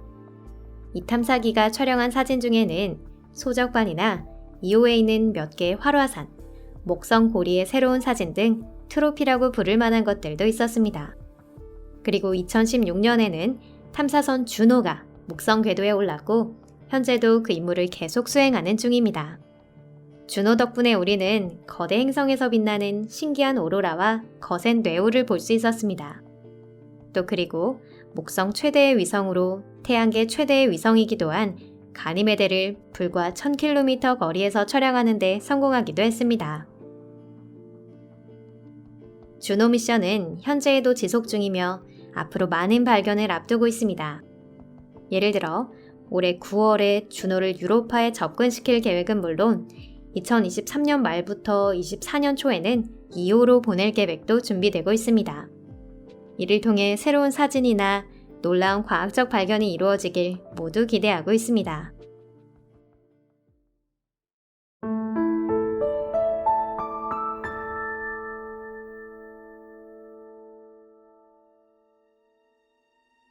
토성은 수천 년 동안 가장 먼 곳에 있다고 알려진 행성입니다. 프톨레마이오스의 천동설에서는 지구에서 가장 멀리 있었으며 지구와 다른 행성이 태양 중심으로 공전하고 있다는 것을 알게 된 이후로는 태양에서 가장 멀리 떨어진 행성으로 여겨졌습니다. 17세기에 들어서며 토성에 이상한 링이 발견되었고 동시에 처음으로 위성이 발견되었습니다. 분명 그때부터 용감한 사람들이 토성을 조사하겠다는 꿈을 꾸기 시작했을 텐데요. 하지만 그 꿈이 이루어진 것은 최근인 20세기에 이르러서였습니다. 이번 영상에서는 토성과 그 위성에 우주 탐사선이 도착하여 어떤 것을 알아냈는지에 대해 전해드리겠습니다. 또한 탐사선이 촬영한 실제 이미지도 함께 소개할게요. 토성의 탐사 역사, 선구자. 토성은 육안으로 볼 수 있는 행성 중 태양계에서 가장 먼 곳에 있습니다. 그렇기 때문에 토성을 포착한 최초의 이미지는 인류가 사진기를 발명한 직후에 촬영되었는데요. 그 중에서도 이번 영상에서는 우주 탐사선에서 직접 촬영한 사진에 주목해 보겠습니다. 1979년에는 파이오니어 11호가 처음으로 토성에 도달했습니다. 이때 파이오니어는 이미 6년간 우주에 머물며 소행성대나 목성 조사에도 성공한 이후였는데요. 유명한 대적반이 담긴 멋진 화상을 지구에 송신한 것도 바로 이 탐사기입니다. 파이오니어 11호의 탐사 중에도 큰 위기는 있었습니다. 당시 최첨단이었던 귀중한 탐사기를 잃을 뻔했던 사건인데요. 파이오니어는 갓 발견된 토성 위성에서 불과 4,000km 거리를 통과했습니다. 약간의 실수만으로도 탐사기가 위성과 충돌할 가능성이 있었지만 다행히 무사히 지나갈 수 있었습니다. 파이오니어 11호는 토성 본체나 타이탄의 촬영에도 성공했는데요. 언뜻 보기엔 약간 타원형으로 된 커다란 쿠키처럼 보이네요. 그리고 또한 파이니어는 다른 몇 개의 위성을 포착한 이미지를 지구로 보내주었습니다. 그 중에는 탐사기를 하마터면 부술 뻔한 바로 그 위성의 영상도 포함되어 있었습니다. 참고로 당초 전문가들은 그 위성을 에피메테우스라고 착각했는데 나중에서야 야누스라는 사실이 밝혀졌어요. 야누스가 화를 내지 않았으면 좋겠습니다. 이후 파이오니어 11호는 토성 조사를 마치고 태양계 밖을 향해 비행을 계속했습니다. 현재 탐사기와의 통신은 두절되었지만 만약 진로를 벗어나지 않고 흘러온 운석에 의해 파괴되지 않았다면 지금은 방패자리 방향으로 향하고 있을 것이고 92만 8천년 후에는 항성 TYC 992-192-1에 접근할 것입니다. 보이저 참전. 파이오니어 11호가 토성에 접근했을 때 2대의 탐사선이 이 행성을 향하고 있었습니다. 그 유명한 보이저라는 쌍둥이 형제인데요. 토성의 조사는 보이저 계획의 최우선 사항 중 하나였습니다. 보이저 1호는 1980년 11월 토성으로 접근, 11월 12일에 최접근을 완수했습니다. 이 탐사선에는 파이오니어 11호보다도 고성능의 기기가 탑재되어 더 많은 양질의 사진들과 유용한 조사 데이터를 얻을 수 있었습니다. 보이저 1호의 활약으로 토성에는 멋진 오로라가 발생하고 있다는 것을 알아냈고요. 또 이는 오로라의 메커니즘과 비슷하지만 자외선 파장 영역에서만 볼 수 있는 수소 방출이라는 것도 알게 되었습니다. 여기에서 그치지 않고 타이탄은 대기를 찍은 아름다운 화상도 얻었습니다. 하지만 아쉽게도 이는 타이탄 표면의 이미지는 아니었는데요. 사실 이때의 대기가 너무 두꺼워서 그 아래에 있는 표면을 들여다볼 수 없는 상태였다고 합니다. 보이저 1호는 미마스, 테티스, 레아와 같은 토성의 몇 개의 위성도 훌륭하게 포착했습니다. 화상에는 일반적인 크레이터뿐 아니라 매우 독특한 구조가 있다는 사실까지 정확하게 확인할 수 있었습니다. 특히 미마스에는 지름 130km에 달하는 거대한 허스엘레이터가 있습니다. 이는 무려 미마스 직경의 거의 3분의 1에 해당하는 크기입니다. 크레이터의 가운데로는 높이 6km에 이르는 산이 있어 마치 스타워즈에 나오는 데스스타를 방불케 했습니다. 보이저 2호는 형인 보이저 1호보다 몇 달 정도 뒤처졌는데요. 이 탐사선이 토성과 가장 가까이 접근한 것은 1981년 8월 26일의 일입니다. 보이저 2호는 테티스나 엔셀라두스 같은 토성의 멋진 위성 사진을 보내주었습니다. 엔셀라두스의 영상을 처음 촬영한 것은 보이저 1호였지만 촬영하는 위치가 좋지 않은 탓에 뚜렷한 이미지를 얻지 못했는데요. 한편 동생인 보이저 2호가 이곳에서 훨씬 더 많은 사진을 촬영했습니다. 덕분에 엔셀라두스가 태양계에서 가장 빛나고 있는 천체라는 사실을 알아냈습니다. 이 천체는 받는 빛의 5분의 4를 반사하고 있는데요. 만약 엔셀라두스가 토성이 아닌 지구의 위성이었다면 지구의 밤하늘에는 7개만큼의 달이 반짝이고 있는 것처럼 보였을 겁니다. 보이저 2호가 촬영한 엔셀라두스의 지표는 굉장히 새 것으로 최대 수억 년밖에 되지 않은 것처럼 보였는데요. 이는 전문가에게 큰 충격이었습니다. 지표가 이렇듯 어린 나이라는 것은 다시 말해 화산 활동이 존재했다는 것을 의미했기 때문이죠. 작은 위성에 화산 활동이 있다는 것은 당시 과학으로는 예상치 못한 일이었습니다. 엔셀라두스의 화산은 용암이 아니라 얼음물을 분출하고 있었습니다. 지하에 바다가 존재하고 있다고 추정되었고 조성력이나 그 외의 여론에 의해서 항상 데워지고 있습니다. 최근의 연구 파이어니어와 보이저의 활약으로 인해 토성과 그 위성에 대해 2세기에 걸친 관찰을 웃도는 사실이 밝혀졌습니다. 하지만 이해할 수 없는 부분과 의문점은 여전히 많이 남아있는데요. 이는 카시니 하위연스 탐사를 통해 일부 해결할 수 있었습니다. 이 탐사선은 1997년 10월 15일에 발사되어 목표에 도달하기까지 거의 7년이 걸렸습니다. 2004년 7월 1일 탐사선은 마침내 토성 궤도에 도달하게 됩니다. 그 후 수년에 걸친 조사가 시작되었습니다. 2004년 12월 25일 탐사선은 타이탄을 향해 하위연스를 발사. 대략 3주 후인 2005년 1월 14일 하위연스는 토성의 위성 중 가장 흥미로운 천체인 타이탄의 지표에 무사히 착륙했습니다. 참고로 타이탄을 중심으로 한 영상이 이미 따로 있으니까 관심이 있으시다면 꼭 함께 시청해주세요. 여기서는 요점만 말씀드리겠습니다. 토성 최대 위성인 타이탄은 강이나 호수를 갖고 있으며 액체 메탄의 비가 내리는 놀라운 세계라는 사실을 알게 되었습니다. 태양계 위성 중에 이렇게 활발한 대기는 달리 없고요. 행성조차 이렇게 훌륭한 조건을 갖춘 것이 많지는 않습니다. 카시니는 오랜 세월 동안 맡은 임무를 묵묵히 해냈습니다. 카시니가 촬영한 화상에는 지금까지 알려지지 않았던 많은 위성이 찍혀 있었고 각각 폴리데우케스, 파레네, 메트네, 다프니스, 아이가이온, 안테, S2009S1이라는 이름이 붙여졌습니다. 또한 카시니는 토성의 수수께끼 같은 육각형이 담긴 선명한 화상을 촬영하는 데도 처음으로 성공했습니다.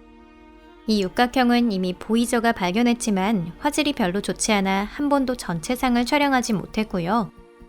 게다가 당시 전문가의 상당수가 이 육각형을 단순히 탐사기에 탑재된 장치의 버그라고만 여겼습니다.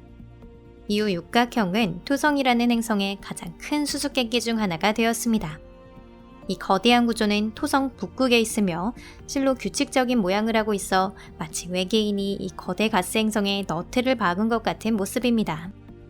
이 불가사의한 이상이 언제 출현했는지, 얼마 동안 존재하고 있는지, 그리고 왜 이런 모양을 하고 있는지 그 이유는 현재 밝혀지지 않았습니다.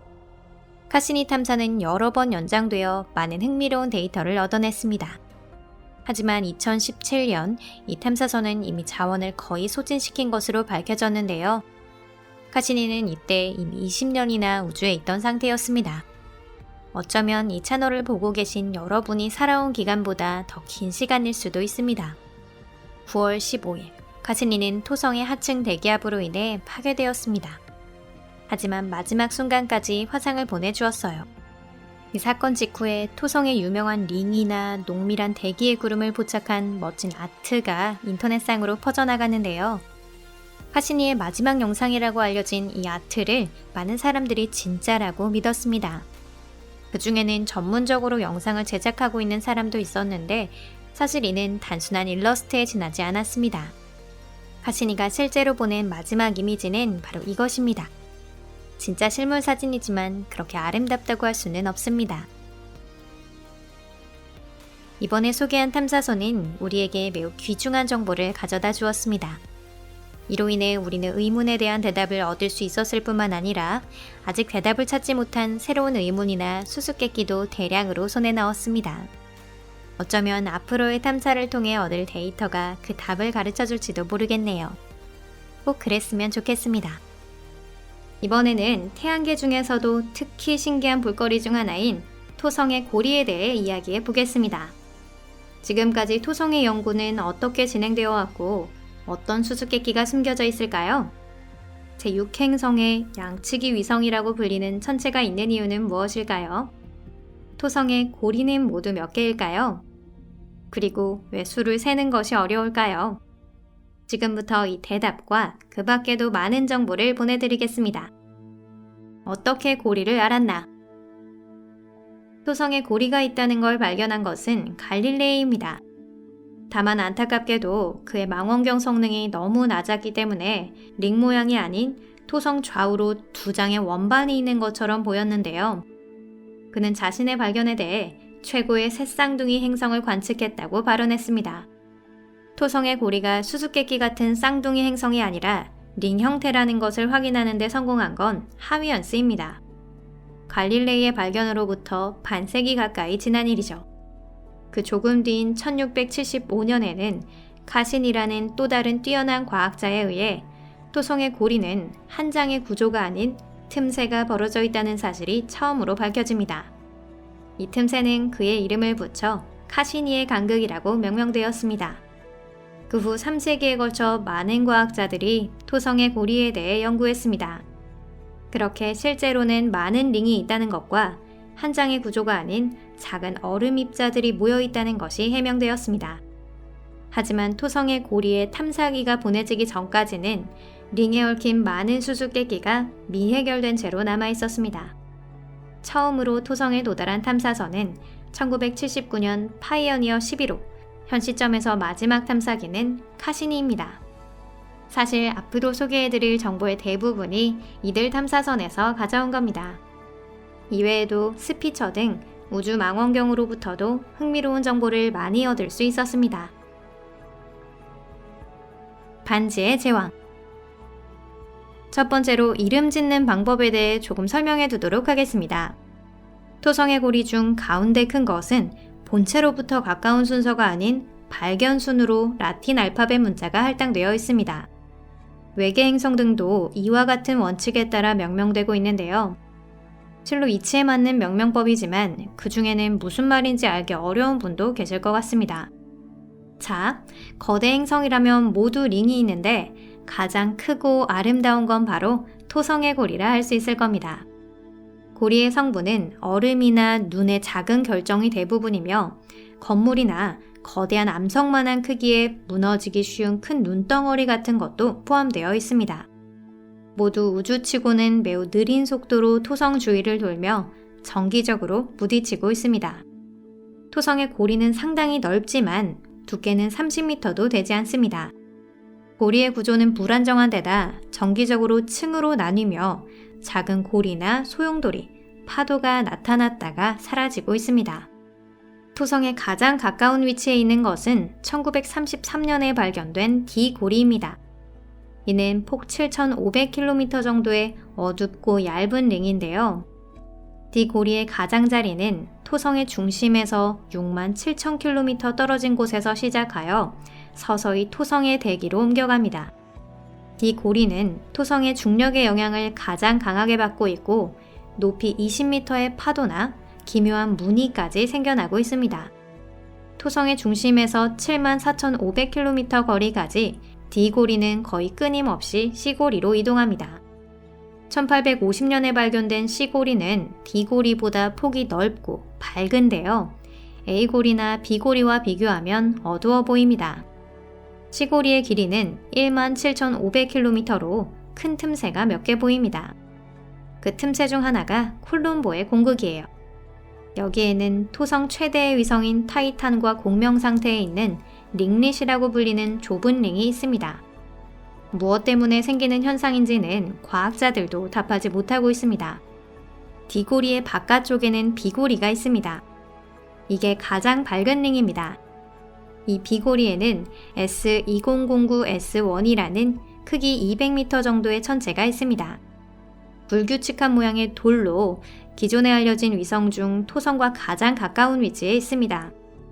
B고리의 폭은 25,500km로 토성의 중심에서 117,580km나 떨어져 있습니다.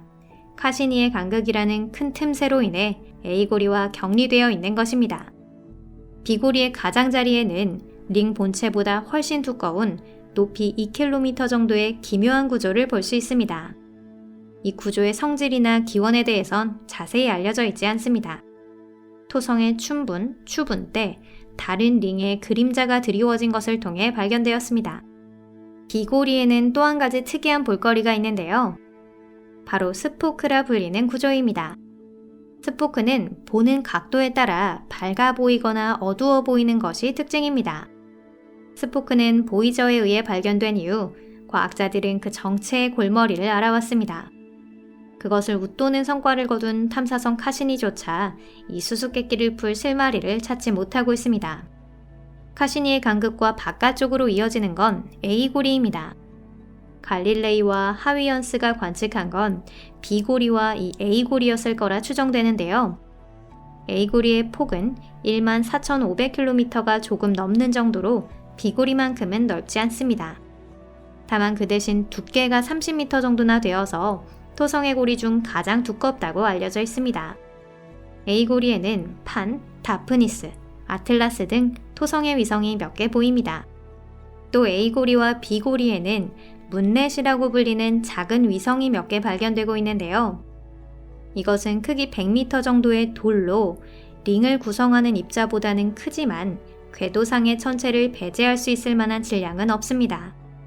문넷이 몇 개 있는지는 알 수 없지만 그 수가 매우 많아 대략 1000만 개가 있을 것이라 추정됩니다. A고리는 로슈의 간극으로 끊어져 있습니다. 로슈의 간극은 카시니의 간극만큼 넓지는 않지만 그래도 꽤 눈에 띄고요.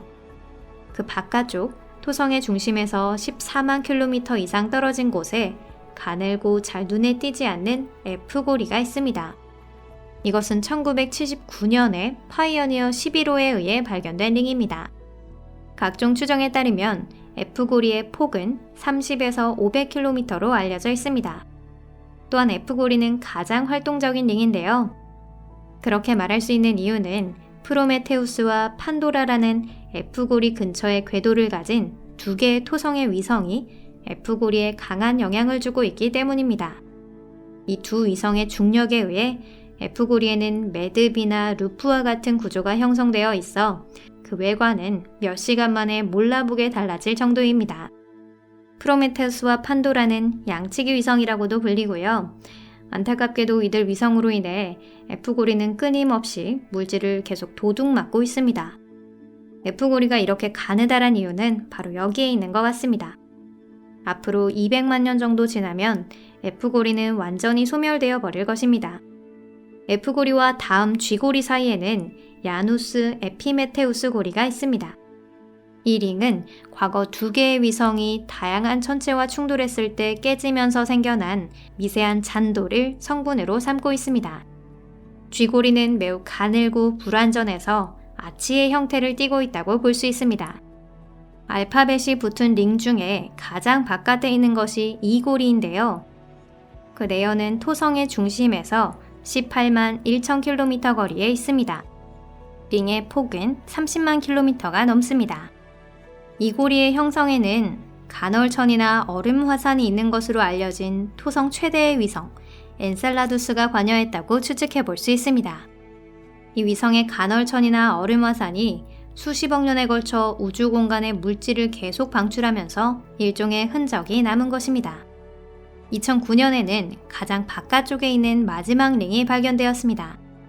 이것은 다른 어떤 링보다도 토성과 먼 위치에 있고요. 폭은 600만 킬로미터로 다른 링을 모두 합친 것보다 몇 배나 넓은 링입니다.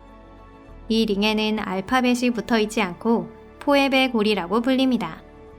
동명의 토성의 위성인 포에베에서 태양풍에 의해 뿜어져 나온 먼지로 이루어져 있다고 합니다.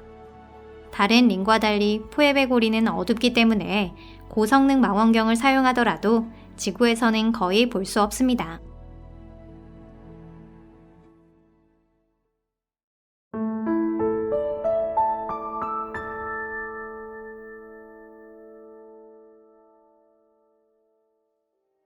이번에는 아득히 먼 곳에 차갑고 수수께끼로 가득 찬 행성, 천왕성으로의 여행으로 여러분을 안내합니다. 이 행성에 대해 과연 우리는 어떤 것을 알고 있을까요? 또 어떤 탐사선이 천왕성계를 방문하고 그로 인해 무엇이 밝혀졌을까요? 이 영상에서 그런 의문에 대한 답을 전해드릴 예정입니다. 그리고 그 밖에도 다양한 정보를 함께 소개해드리도록 하겠습니다. 행성 아니면 항성. 일반적으로 인터넷 기사나 학교 교과서에는 천왕성이 1781년에 영국의 천문학자 윌리엄 허셜에 의해 발견되었다고 적혀 있는 경우가 대부분입니다. 하지만 절대 그렇다고 단언할 수는 없는데요. 사실 천왕성은 허셜 이전에도 관측되었기 때문입니다. 일설에 따르면 천왕성은 이미 기원전 128년에 고대 그리스의 천문학자 히파르코스에 의해 발견되었다고 합니다. 또한 그 관측 결과는 나중에 프톨레마이오스에 의해 쓰여진 유명한 아마게스트의 기초가 되었습니다. 당시에는 망원경이 없어서 천문학자들은 자신의 눈에 보이는 것에 의지할 수밖에 없었습니다. 천왕성은 육안으로 보이지 않지만 실제로 볼 수는 있습니다. 그 방법은 인터넷상에도 소개가 되어 있는데요. 스포일러긴 하지만 이건 굉장히 난이도가 높은 방법입니다. 먼저 시력이 좋아야 하고 기상 조건이 완벽해야 하며 빛공해가 있는 대도시에서 멀리 떨어진 곳으로 가야 합니다. 그렇기 때문에 어쨌든 어떻게 해도 쉽게 보기는 어렵습니다. 게다가 빛공해를 초래하는 근대적 대도시가 존재하지 않았던 고대나 중세에서도 이 조건을 충족시키기는 힘들었습니다. 히파르코스 이후 18세기에 걸쳐 천왕성 관측에 대한 신뢰도 높은 기록이 남아있지 않은 것은 바로 이것이 이유라고 볼 수 있습니다. 천왕성을 망원경으로 관측하는 데 처음 성공한 것은 1690년에 존 플램스티드입니다.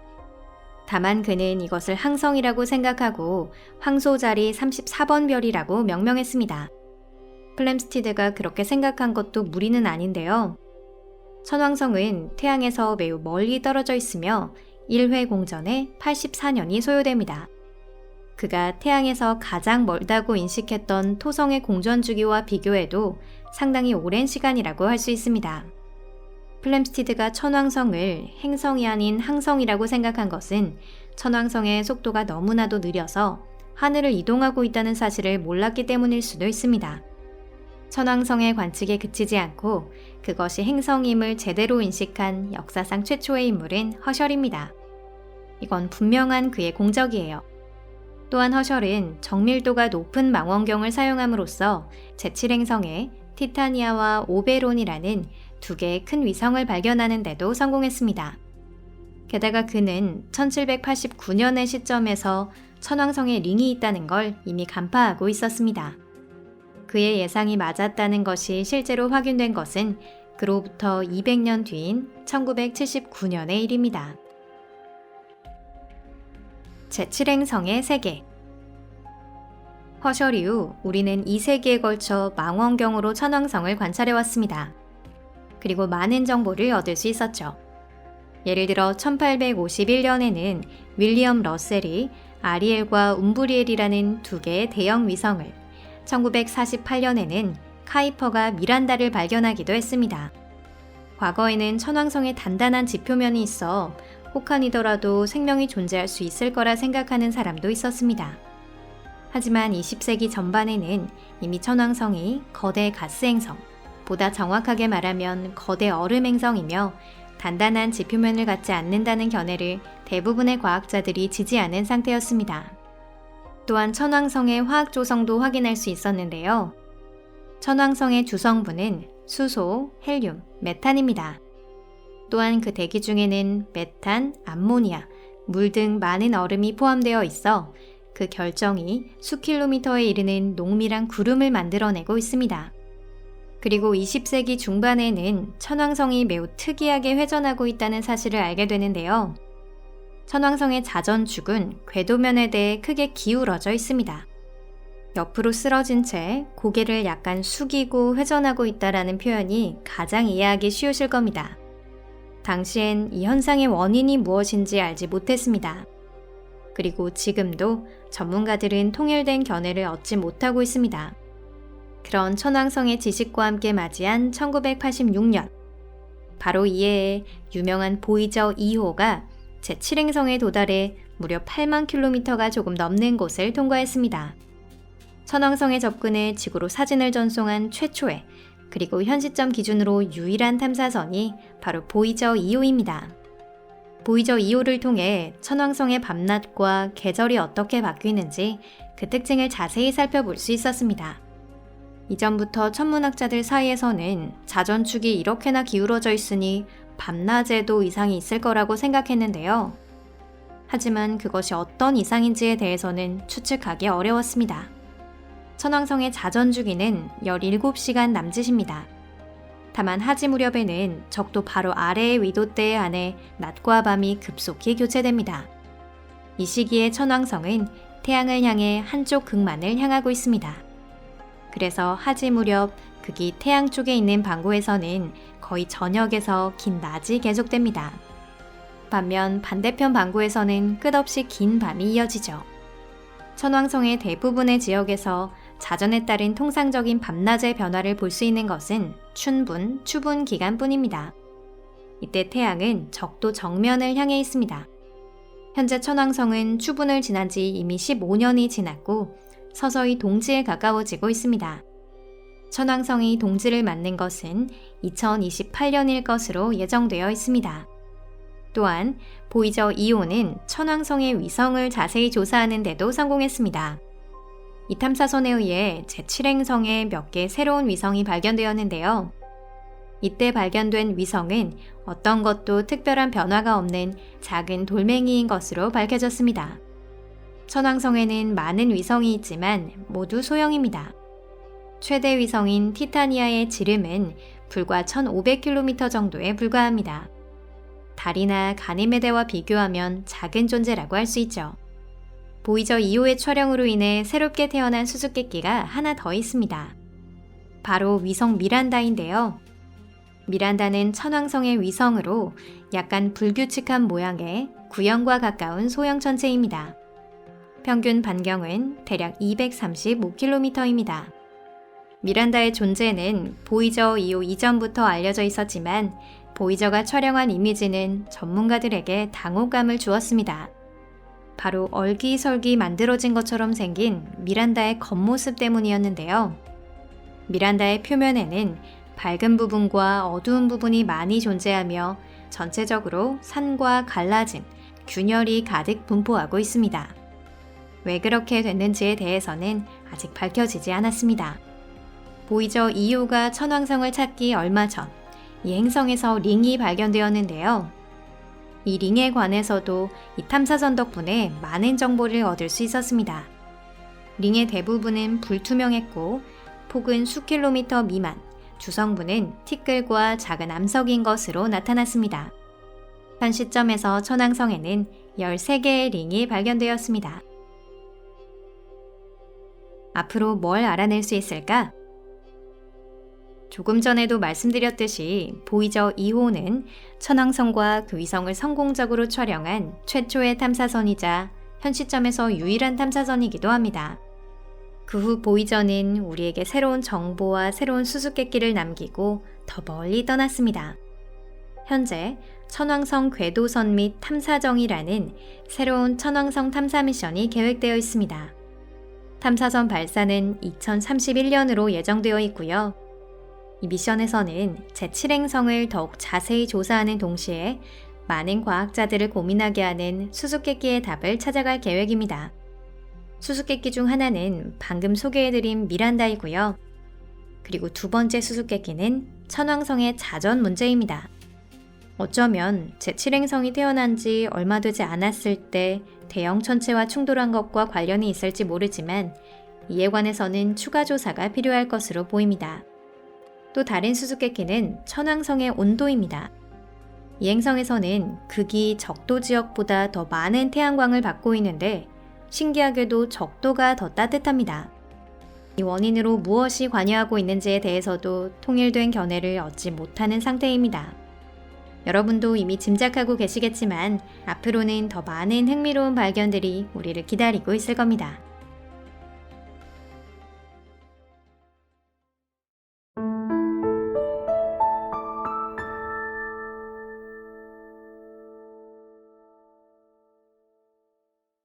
해왕성은 정규 행성 중에서는 태양계에서 가장 먼 곳에 자리하고 있으며 가장 수수께끼 같은 행성이라고 할 수 있습니다. 지금까지 이 행성에는 탐사선이 거의 보내지지 않아 관측과 조사가 매우 어려운 상황입니다. 그렇다고는 하지만 인류는 해왕성을 상당히 근거리에서 촬영하는 데 성공했습니다. 게다가 먼 곳에 있는 이 행성에 관한 계획도 충분히 있습니다. 우리는 지금까지 과연 무엇을 알게 되었고 어떻게 해왕성을 조사해왔을까요? 해왕성 발견 경위. 1000년 동안 사람들은 행성이 7개 있다고 생각해왔습니다. 게다가 고대 천문학자들은 태양과 달을 행성으로 분류하고 지구를 행성에 포함하지는 않았습니다. 지동설이 주류를 이루자 수성, 금성, 지구, 화성, 목성, 토성이라는 6개의 행성이 존재한다고 생각하게 되었습니다. 이 행성들은 육안으로 볼 수 있는 천체였습니다. 중세 후기와 근대 과학자들은 6개가 넘는 행성이 존재한다는 사실을 알지 못했습니다. 예를 들어 육안으로도 볼 수 있는 천왕성은 단순히 어두컴컴한 항성 혹은 관측자의 완전한 착각으로 치부되었죠. 윌리엄 허셜이 천왕성 관측에 성공하고 이것이 행성이라는 걸 증명할 수 있었던 건 1781년의 일입니다. 반면 해왕성의 경우는 어떠한 경우도 육안으로 볼 수 없는데요. 태양으로부터 너무 멀리 떨어져 있기 때문입니다. 때문에 천왕성의 바깥쪽에 아직도 뭔가가 더 있다는 걸 알게 된 건 망원경이 발명된 후의 일이었습니다. 2세기가 넘는 세월 동안 해왕성이 천문학자의 시야에 들어오는 경우도 종종 있었습니다. 1613년에는 갈릴레이가, 1795년에는 프랑스의 천문학자 랄랑드가, 1830년에는 조금 전 언급한 윌리엄 허셜의 아들인 존 허셜이 해왕성 관측에 성공한 바 있습니다. 안타깝게도 이 3명의 위대한 과학자들도 해왕성을 행성이라고 인식하지는 못했습니다. 그들은 모두 항성을 관측하고 있다고 믿었던 것입니다. 그 이유는 해왕성이 천왕성과 마찬가지로 태양 주위를 매우 느린 속도로 공전하고 있었기 때문입니다. 그렇기 때문에 하늘을 이동하는 모습을 포착하기가 매우 어려웠습니다. 과학자들이 해왕성의 존재에 처음 도달한 것은 천왕성의 움직임에 이상이 있었던 것이 계기였습니다. 천왕성의 움직임을 계산하려다 실패한 건데요. 제7행성은 예정된 시각보다 늦거나 반대로 빨라지고 있었습니다. 이 현상을 해명하고자 다양한 가설이 제시되었습니다. 그 중에는 꽤 기상천외한 것도 있었는데요. 심지어는 뉴턴의 법칙이 태양에서 한참 떨어진 곳에서는 통용되지 않는다는 설까지 있었습니다. 그런 설에 비하면 진실은 지극히 평범한 것이었습니다. 1940년대 프랑스 천문학자 위르뱅 르베리에는 여러 논문을 발표했고 그중 천왕성이 궤도상에서 비정상적인 움직임을 보이는 것은 태양계에 또 하나의 큰 질량의 행성이 존재하는 것이 원인이라는 사실을 증명해낸 것입니다. 르베리에는 해당 행성이 이동하는 궤도를 계산하여 하늘의 어디쯤에 있는지를 보여주는 것에도 성공했습니다. 1846년 9월 24일 독일의 천문학자 요한 갈레와 그의 조수들은 르베리에가 제시한 포인트에 망원경을 겨누고 그가 예언한 행성을 발견할 수 있었습니다. 이 행성은 해왕성으로 명명되었습니다. 어떻게 먼 행성을 조사했나? 조금 전에도 언급했듯이 20세기 후반까지 해왕성에 대해서는 거의 정보가 없었습니다. 예를 들어 1930년대가 되어도 해왕성에는 단단한 지표면이 있다고 생각하는 사람이 있었을 정도입니다. 1846년 이 행성이 발견된 지 불과 며칠 뒤 윌리엄 러셀은 해왕성 최대의 위성 트리톤을 발견했습니다. 재미있게도 1949년에 또 하나의 위성 네레이드가 발견되기까지 100년이 넘는 기간 동안 트리톤은 단지 해왕성의 위성이라고만 불렸습니다. 이건 바로 다른 위성의 존재가 알려져 있지 않았기 때문입니다. 과학자들은 해왕성의 질량이 지구의 17배 이상이라는 것과 반지름이 약 24,000km라는 것을 알아냈습니다. 해왕성에서 태양까지의 거리는 근일점에서 29.7AU, 원일점에서 30.44AU입니다. 해왕성이 태양 주위를 한 바퀴 도는 데 소요되는 시간을 정확히 계산할 수 있었던 건 20세기 후반에 이르러서의 일입니다. 공전 주기는 지구 시간으로 165년 미만입니다. 즉 해왕성이 발견된 후 해왕성 시간으로 겨우 1년이 지난 것은 2011년이었던 것입니다. 해왕성의 대기는 수소와 헬륨을 주성분으로 하고 있지만 해왕성 자체에는 물, 암모니아, 황화수소 암모늄을 주성분으로 하는 얼음이 많이 포함되어 있습니다. 때문에 목성이나 토성과는 다르지만 천왕성과는 비슷합니다. 현대의 분류에서 해왕성이 천왕성과 마찬가지로 거대 가스 행성이 아닌 거대 얼음 행성으로 여겨지는 건 사실 이것이 이유입니다. 해왕성에 도달한 최초의 그리고 현 시점에서 유일한 탐사선은 보이저 2호입니다. 이 탐사선이 이 먼 행성에 접근한 건 1989년의 일인데요. 해왕성은 보이저 2호가 도달할 수 있는 마지막 대형 천체가 될 것으로 예상했기 때문에 매우 중요하게 여겨졌습니다. 컨트롤 센터에서는 해왕성에 너무 근접해 탐사선을 잃을 가능성마저도 예상치 못한 손실로 여겼을 정도입니다. 보이저 2호는 해왕성 북극 상공 5,000km 남짓한 곳을 통과했습니다. 먼저 이 행성의 자기권과 대기권을 조사했습니다. 또한 거대 얼음 행성의 크기와 질량을 밝히는 데에도 성공했습니다. 처음 촬영된 이미지에는 많은 재미있는 것들이 선명하게 찍혀 있는데요. 예를 들면 보이저 2호에 의해 목성의 대적반을 따서 이름 붙여진 이른바 대흑점이 발견되었습니다. 이는 지구에 필적하는 크기의 강력한 고기압이었습니다. 그 성질은 완전하게는 해명되지 않았는데요. 어쩌면 대흑점은 해왕성 메탄 구름에 뚫린 거대한 구멍 같아서 거기에서 아래층의 대기와 바다까지도 볼 수 있었는지도 모릅니다. 목성의 대적반이 수세기 이상 계속 존재하는 데 반해 해왕성의 대흑점은 1994년에는 이미 소실되었다는 것도 흥미로운 점이라고 할 수 있습니다. 허블 우주망원경이 해왕성을 촬영했을 때는 대흑점의 존재는 확인할 수 없었는데요. 다만 2016년에는 새로운 대흑점 또는 북쪽 대흑점이라고 불리는 반점이 출현하고 있어 현재로서는 사라질 기미가 없을 것으로 보입니다. 전체적으로 해왕성의 대기는 예상보다 훨씬 사나운 것으로 나타났습니다.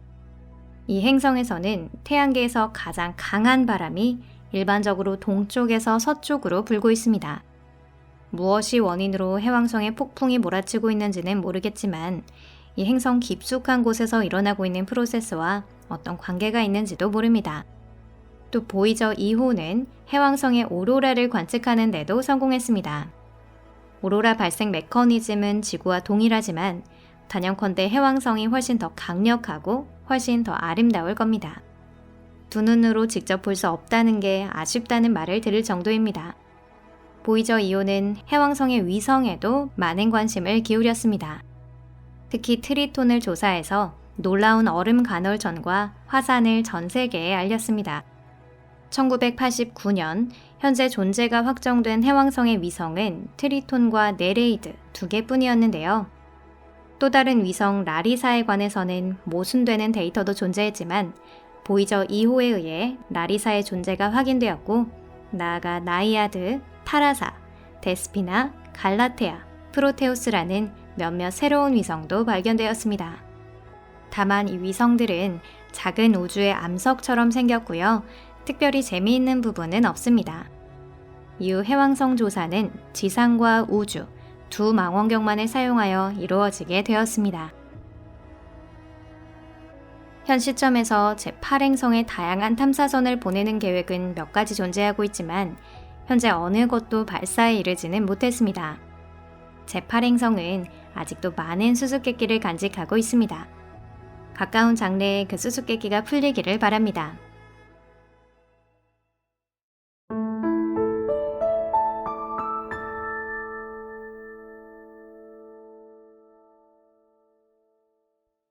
명왕성은 태양계에서 가장 수수께끼 같은 천체 중 하나입니다. 이 별은 최근까지도 아주 일부밖에 알려지지 않았습니다. 멀고 작고 추운 별, 카론이라고 하는 위성이 있다. 그리고 그 밖에 뭐가 있을까요? 게다가 행성에서도 제외되었습니다. 비교적 최근 탐사기인 뉴 호라이즌즈가 명왕성의 첫 사진을 보내왔습니다. 과연 어떤 것을 알게 되었을까요? 흥미가 가시나요? 뉴 호라이즌즈 이전의 명왕성에 대한 지식. 1930년 로웰 천문대의 젊은 천문학자 클라이드 톰보는 사진을 비교해보고는 기묘하게 움직이는 별이 있다는 사실을 발견하게 됩니다. 이 별이 바로 명왕성 플루토였어요. 새로 발견된 행성의 이름을 고안해낸 사람은 옥스퍼드에 사는 11살의 소녀 베네티아 버니입니다. 명계를 담당하는 어두운 고대 로마의 신 플루토, 영원한 어둠에 잠겨있다고 생각되던 멀고 추운 별과 어울린다고 생각한 것 같습니다. 이때부터 20세기가 끝날 때까지 명왕성은 태양계의 제9행성으로 살아왔습니다. 사실 연구자들은 명왕성에 대해 많은 이상점을 깨닫고 있었는데요. 첫 번째는 지구보다 클 거라 생각했던 명왕성의 질량이나 크기가 달보다도 작다는 사실을 알게 된 것입니다. 두 번째는 궤도의 이상함입니다. 명왕성의 궤도는 황도면을 향해 기울어져 있습니다. 또한 해왕성과 명왕성은 3대2 궤도 공명을 하는 상태였는데요. 즉 해왕성이 태양 주위를 3번 공전하는 동안 명왕성은 2번 공전하는 것입니다. 두 행성의 복잡한 춤으로 인해 때로는 해왕성보다 명왕성이 태양과 더 가까운 위치에서 발견되기도 했습니다. 20세기 천문학자들에게 이는 특이한 현상이었죠. 명왕성의 세 번째 독특한 특징은 1978년 제임스 크리스티가 발견한 위성 카론입니다. 2005년 천문학자들이 두 개의 달인 닉스와 히드라를 발견하기 전까지 카론은 명왕성의 하나뿐인 위성이라고 여겨졌습니다. 카론의 질량은 명왕성 질량의 12%입니다. 이는 위성으로서는 상당히 큰 비율인데요.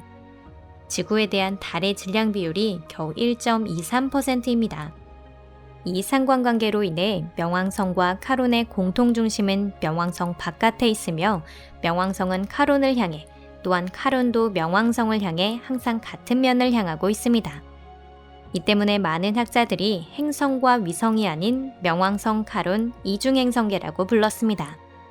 이 모든 이상점들은 그 당시 학자들에게 통용되던 태양계의 상식과는 반하는 것이었습니다. 왜 명왕성은 이처럼 큰 위성을 갖고 이상한 궤도를 돌고 있을까? 이 머나먼 행성은 어떻게 형성된 것일까? 이러한 모든 의문에 대한 대답을 전혀 찾을 수 없었습니다. 명왕성 연구는 어떻게 진행되었을까?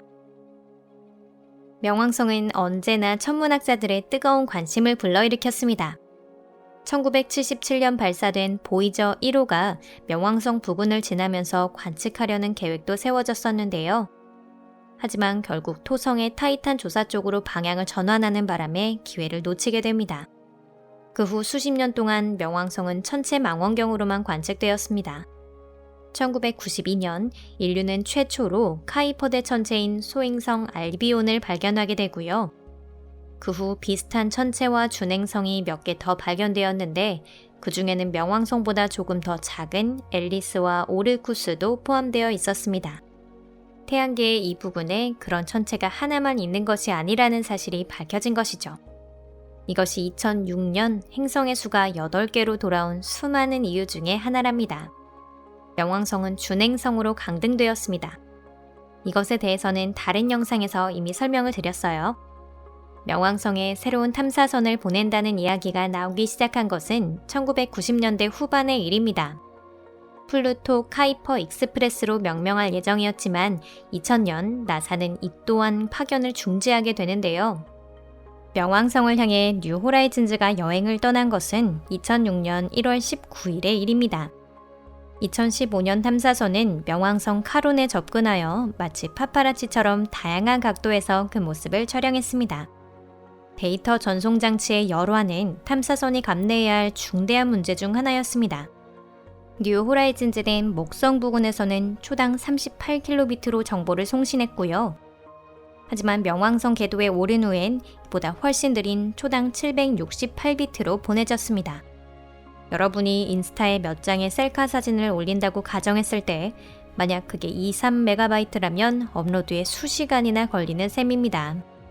덕분에 명왕성에 대한 정보가 지구에 도달하기까지 1년이 넘는 시간이 걸렸습니다. 나사 과학자에게 인터넷이 너무 느려서 쇠게임을 다운받는데 반나절이 걸렸다는 얘기를 한다면 웃을지도 모르겠네요. 명왕의 촬영회.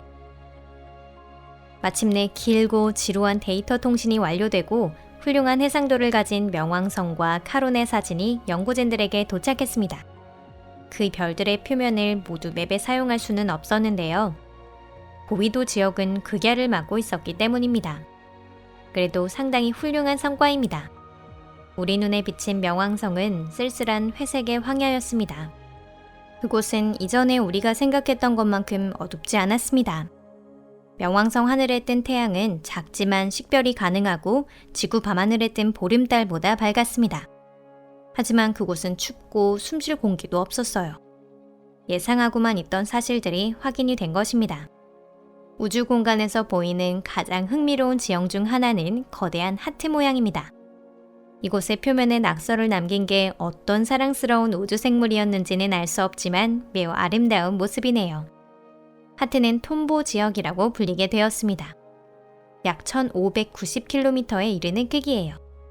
하트의 서쪽 절반에는 스푸트니크 평원이라는 이름이 붙었습니다. 이 평원은 톰보 지역의 다른 부분보다 더 밝아 보이는 곳으로 태양계에서 손꼽히는 스케이트장입니다. 매우 부드럽고 대부분이 질소 얼음으로 덮여 있습니다. 명왕성에는 하트뿐만 아니라 커다란 검은 고래도 있습니다. 고래 모양을 꼭 닮은 긴 일대로 쿠툴프 영역이라고 부르고 있습니다. 이 독특한 명왕성의 얼룩, 모반과 같은 지형은 수십억 년 전에 생겼을 텐데요. 거무스름한 색을 띠고 있는 것은 톨린이 많기 때문입니다. 톨린은 저온에서 질소와 메탄이 태양 복사를 받아 반응하여 생성된 물질입니다. 원유나 타르처럼 걸쭉하다는 특징이 있어요. 명왕성에는 그 밖에도 몇 가지 거무스름한 모반을 갖고 있습니다. 모르고스, 발로그, 쿠룬, 아라 등의 지역이 이에 해당합니다. 판타지나 신화를 좋아하는 사람은 웃음이 나올 만한 이름들이죠. 이런 것들이 적도 부근의 하트와 고래의 꼬리 사이로 쇠사슬처럼 연결되어 있습니다. 이런 얼룩에 대해서는 현재 자세히 알려져 있지 않습니다. 명왕성의 산들 중 가장 높은 것 중엔 텐진 산맥과 힐러리 산맥이 있습니다. 고도가 그렇게 높지는 않은데 텐진 산맥의 가장 높은 곳은 3,500m도 되지 않으며 힐러리 산맥은 그보다 더 낮습니다. 인류 최초 에베레스트를 등정한 노르게이 텐진과 에드먼드 힐러리의 이름을 따서 지어졌다고 합니다. 위성 카론은 어떤 별일까요? 명왕성과는 사뭇 다른 모습을 하고 있습니다. 명왕성은 질소 얼음으로 덮여 있지만 카론을 덮고 있는 것은 물로 된 얼음입니다. 목성의 위성 유로파와 마찬가지로 그 표면 아래에 진짜 바다가 있을 가능성이 제기되고 있답니다. 뉴 호라이즌즈 탐사선은 카론 북극 근처에서 거대한 얼룩을 발견했는데요. 마치 피가 흐르는 적처럼 검붉은 데다가 거의 원형을 띠고 있습니다. 여긴 모리도르라는 이름이 붙었습니다. 오크나 나주굴, 사우론도 있을까요? 있다 하더라도 부러워할 건 없어요. 그곳은 춥고 어둡고 대기도 없으니 오크들조차 살지 못할 겁니다. 모리도르 형성의 경위는 확실하지 않습니다. 어쩌면 과거 명왕성에 지금보다 두껍고 진한 질소와 메탄으로 이루어진 대기가 있었고 카론이 그것을 조금 가져왔을지도 모릅니다. 가스가 농축되어 카론 극지에 눈이 되어 내렸고 이를 통해 탈린이 생성된 것이죠. 이 가설이 맞다면 카론의 남극에도 비슷한 얼룩이 있을 겁니다. 하지만 그걸 촬영하지는 못했습니다. 카론은 그 외의 부분에도 유명한 SF 작품이나 그 작가를 딴 이름이 붙어 있습니다.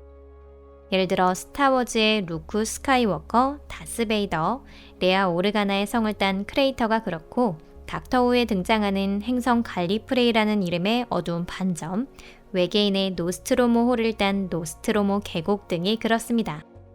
카론 지도를 사용해 SF 애호가를 위한 퀴즈를 만들 수도 있을 정도네요. 뉴 호라이즌즈 덕분에 명왕성과 카론에 대해 많은 것을 알게 되었습니다. 하지만 아직 충분하다고 말할 수는 없는데요.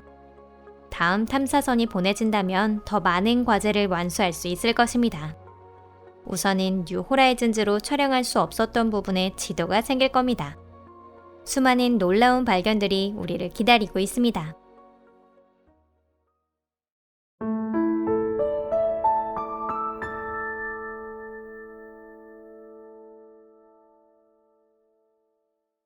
태양은 은하계에서 가장 밝은 항성도, 가장 큰 항성도, 가장 수수께끼를 간직한 항성도 아닙니다.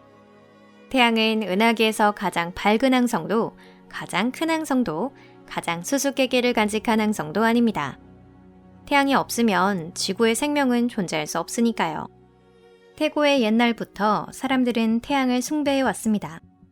태양을 추앙하고 태양을 모시는 사찰을 짓고 종교 노래를 만들고 제물을 바쳐왔습니다. 이번 영상에서는 고대 신앙에 대한 것이 아닌 우리가 어떻게 종교적인 신앙심과 한 단계 더 나아가 관측기기를 이용하여 태양을 연구하기 시작했는지 소개해드리고자 합니다. 과연 우리는 어떤 것을 알게 되었을까요? 눈과 흑점. 태양을 조사하는 것은 매우 어려운 일입니다. 먼저 일반 망원경으로는 절대 직시해서는 안 됩니다. 천문학의 세계에서는 망원경으로 태양을 볼 수 있는 것은 인생에서 2번뿐이다. 오른쪽 눈으로 1번, 왼쪽 눈으로 1번 이라는 우스갯소리가 있을 정도입니다.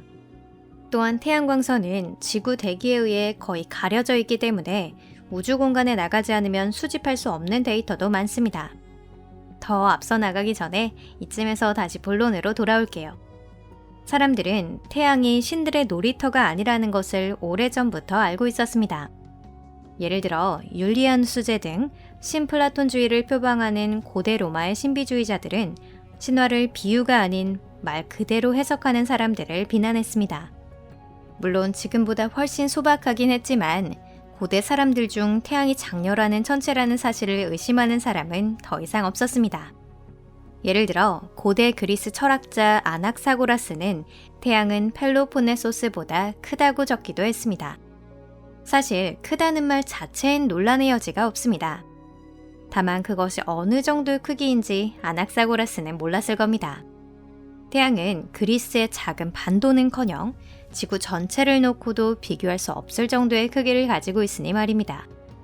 태양에 흑점이 있다는 것도 옛날부터 알려져 있었습니다. 예를 들어 고대 중국 서적에는 이미 흑점에 대한 기술이 있었고 1128년에는 우스터존이라는 중세 영국 수도사가 흑점을 스케치하는 데에도 성공했습니다. 이 수도사와 중국 저술가 모두 태양을 육안으로 그나마 보기 좋은 일출, 일몰 시간대에 관측했던 것으로 보입니다. 태양의 본격적인 연구는 17세기 초 갈릴레이와 베네데토 카스텔리라는 두 위대한 이탈리아 천문학자에 의해 시작되었습니다. 그들은 종이 앞에 망원경을 설치하고 그 투영도를 조사했습니다. 이것은 현재도 아마추어 천문가 사이에서 사용되고 있는 가장 간단한 태양 관측법입니다. 또한 비슷한 시기인 1611년경에는 독일의 크리스토프 샤이너가 처음으로 헬리오스코프를 발명하기도 했는데요. 그는 일반 망원경에 장착되어 있는 일반 유리를 생유리나 스모크 유리로 교체한다는 생각을 고안해냈습니다. 그렇게 해서 눈을 다치지 않고 직접 태양을 관찰할 수 있게 된 것입니다. 연소와 발광. 거의 3세기 반 동안 태양 연구 방법은 갈릴레이, 카스텔리, 샤이너의 방법과 크게 다르지 않았습니다. 시간은 걸렸지만 헬리스코프와 계산을 통해 현재 어느 천문학 교과서에나 실려있는 가장 기본적인 정보를 얻을 수 있었습니다. 예를 들어 1672년에는 태양에서 지구까지의 거리가 처음으로 거의 정확하게 계산되었으며 실제와의 오차는 불과 1000만 킬로미터에 불과했습니다. 19세기 초에는 태양의 발광을 다양한 스펙트럼으로 조사할 수 있게 되었고 울러스톤과 프라운호퍼에 의해 흡수선이 발견되었습니다. 같은 무렵 태양과 거대 가스 행성에서는 풍부하게 존재하고 지구에는 거의 존재하지 않는 새로운 가스, 헬륨이 발견되었습니다. 1845년에는 흑점이 뚜렷하게 보이는 태양 촬영에 처음으로 성공했습니다. 또한 과학자들은 태양이 어떻게 불타고 있는지에 대해 오랜 논의를 벌여왔습니다. 최초로 태양은 운석의 낙하에 의해 계속 데워지고 있다는 설이 제시되었습니다. 하지만 이 설은 너무 부자연스러웠기 때문에 바로 부정되었습니다. 그 후 19세기 중반 켈빈과 헬리몰츠라는 두 위대한 물리학자에 의해 태양은 자신의 질량에 의한 수축으로 가열되고 있다는 설이 제창되었습니다. 이 가설은 100년 가까이 정설로 여겨졌지만 시간이 지날수록 새로운 데이터와의 모순이 계속해서 드러나게 됩니다. 이 모델에 따르면 태양의 추정 연령은 최대 2천만 년이었지만 다윈에 의해 몇몇 지층이 최소 3억 년 전의 것이라는 사실이 증명이 된 것입니다.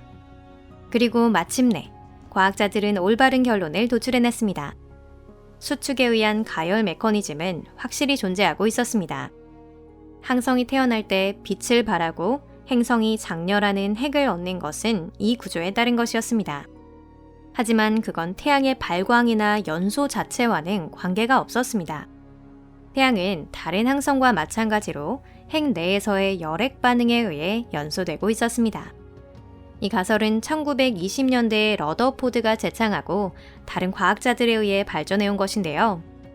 현재 정설로 굳어진 것이 바로 이 설이며 이는 더 이상 가설이 아닌 사실로 여겨지고 있습니다. 인공위성과 탐사선 20세기 중반까지는 태양을 지구에서 관측했을 때 당시 기술 수준에서 알 수 있는 것은 거의 모두 파악된 상태였습니다.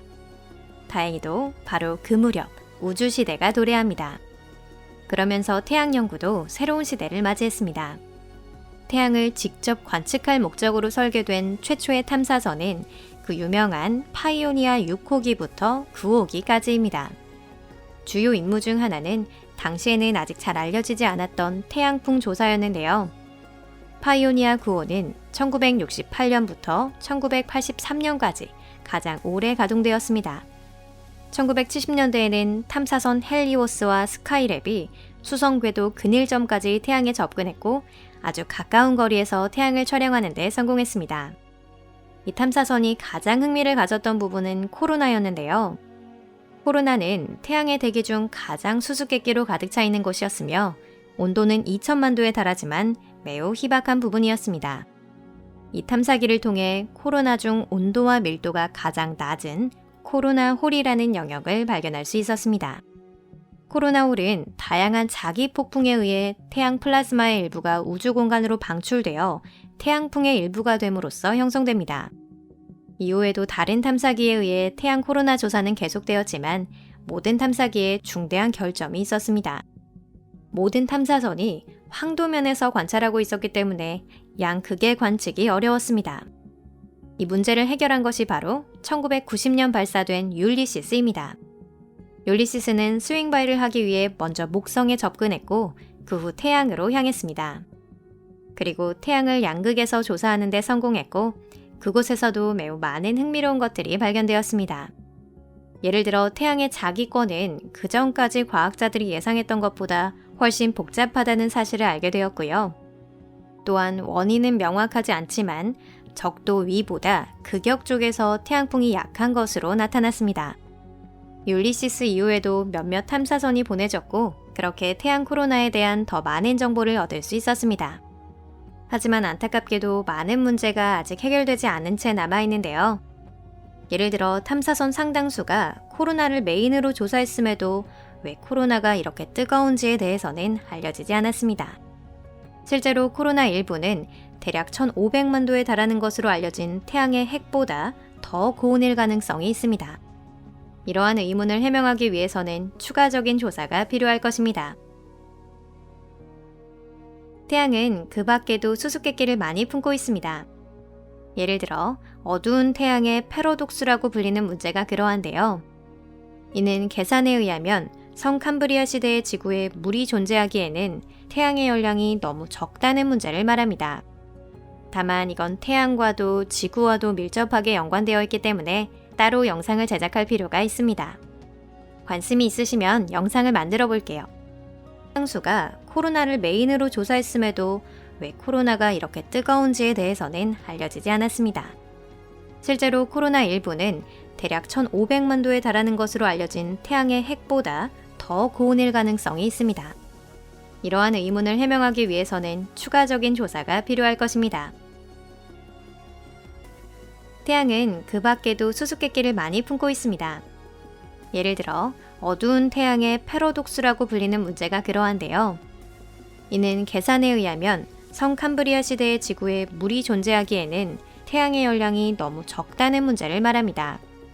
다만 이건 태양과도 지구와도 밀접하게 연관되어 있기 때문에 따로 영상을 제작할 필요가 있습니다. 관심이 있으시면 영상을 만들어 볼게요.